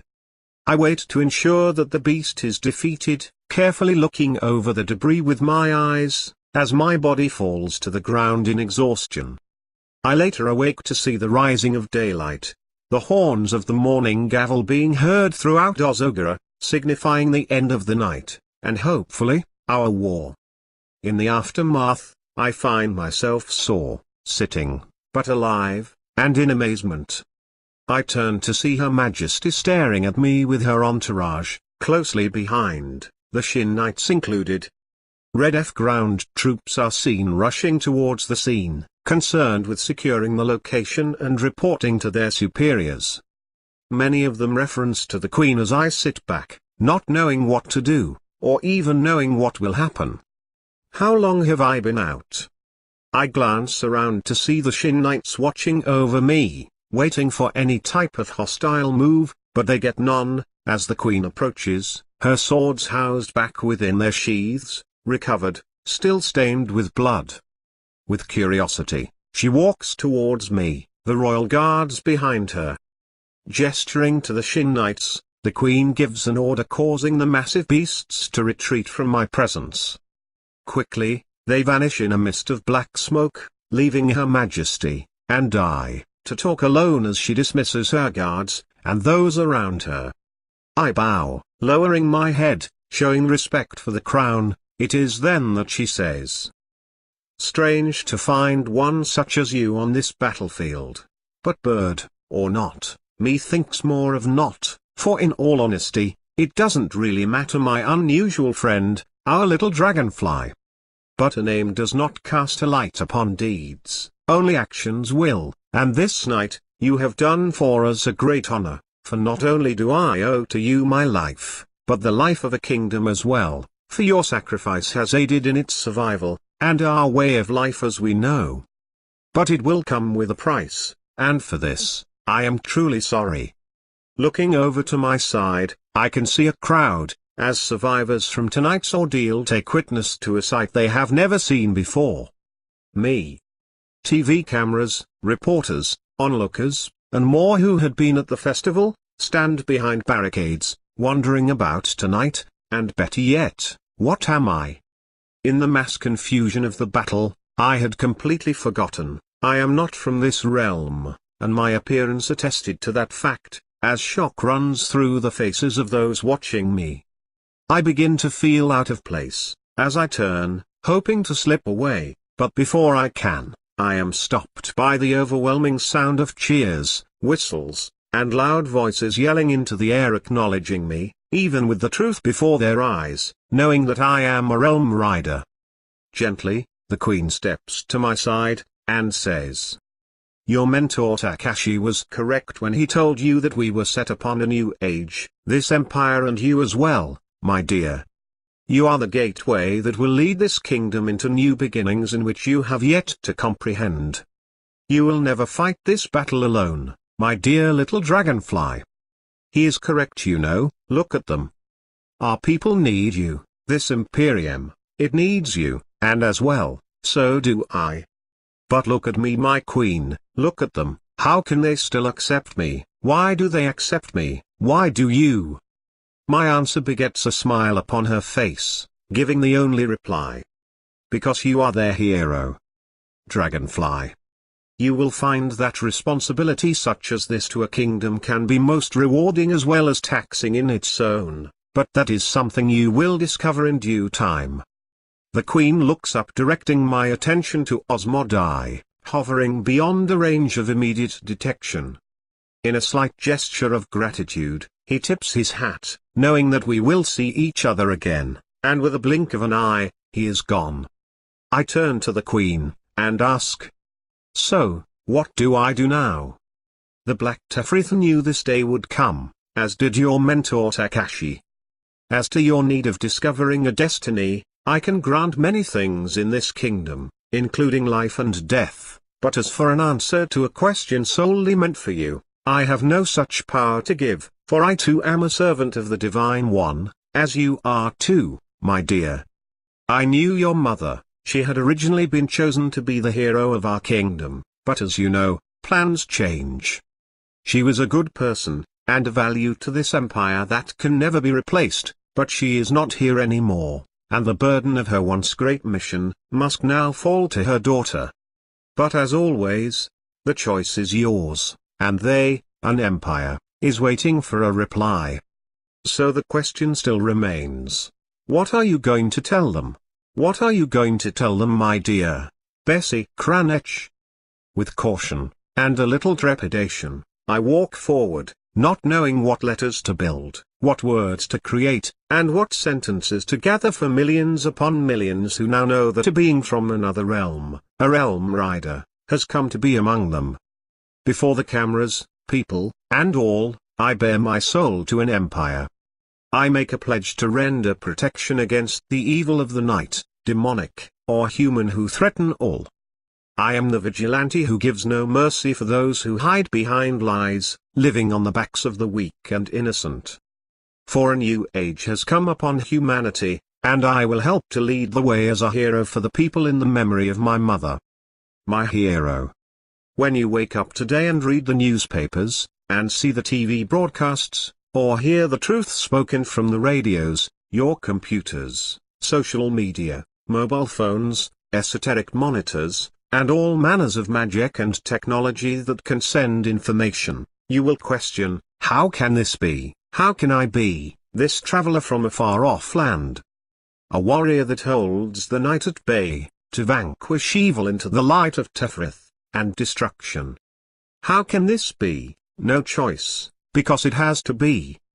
So let darkness beware of my presence, and be on your guard, spawns of hell that come forth into this kingdom. For I am your angel of death, for I am, the dragonfly. End Royal Record. Imperial City. Ozogara. City Kingdom Time.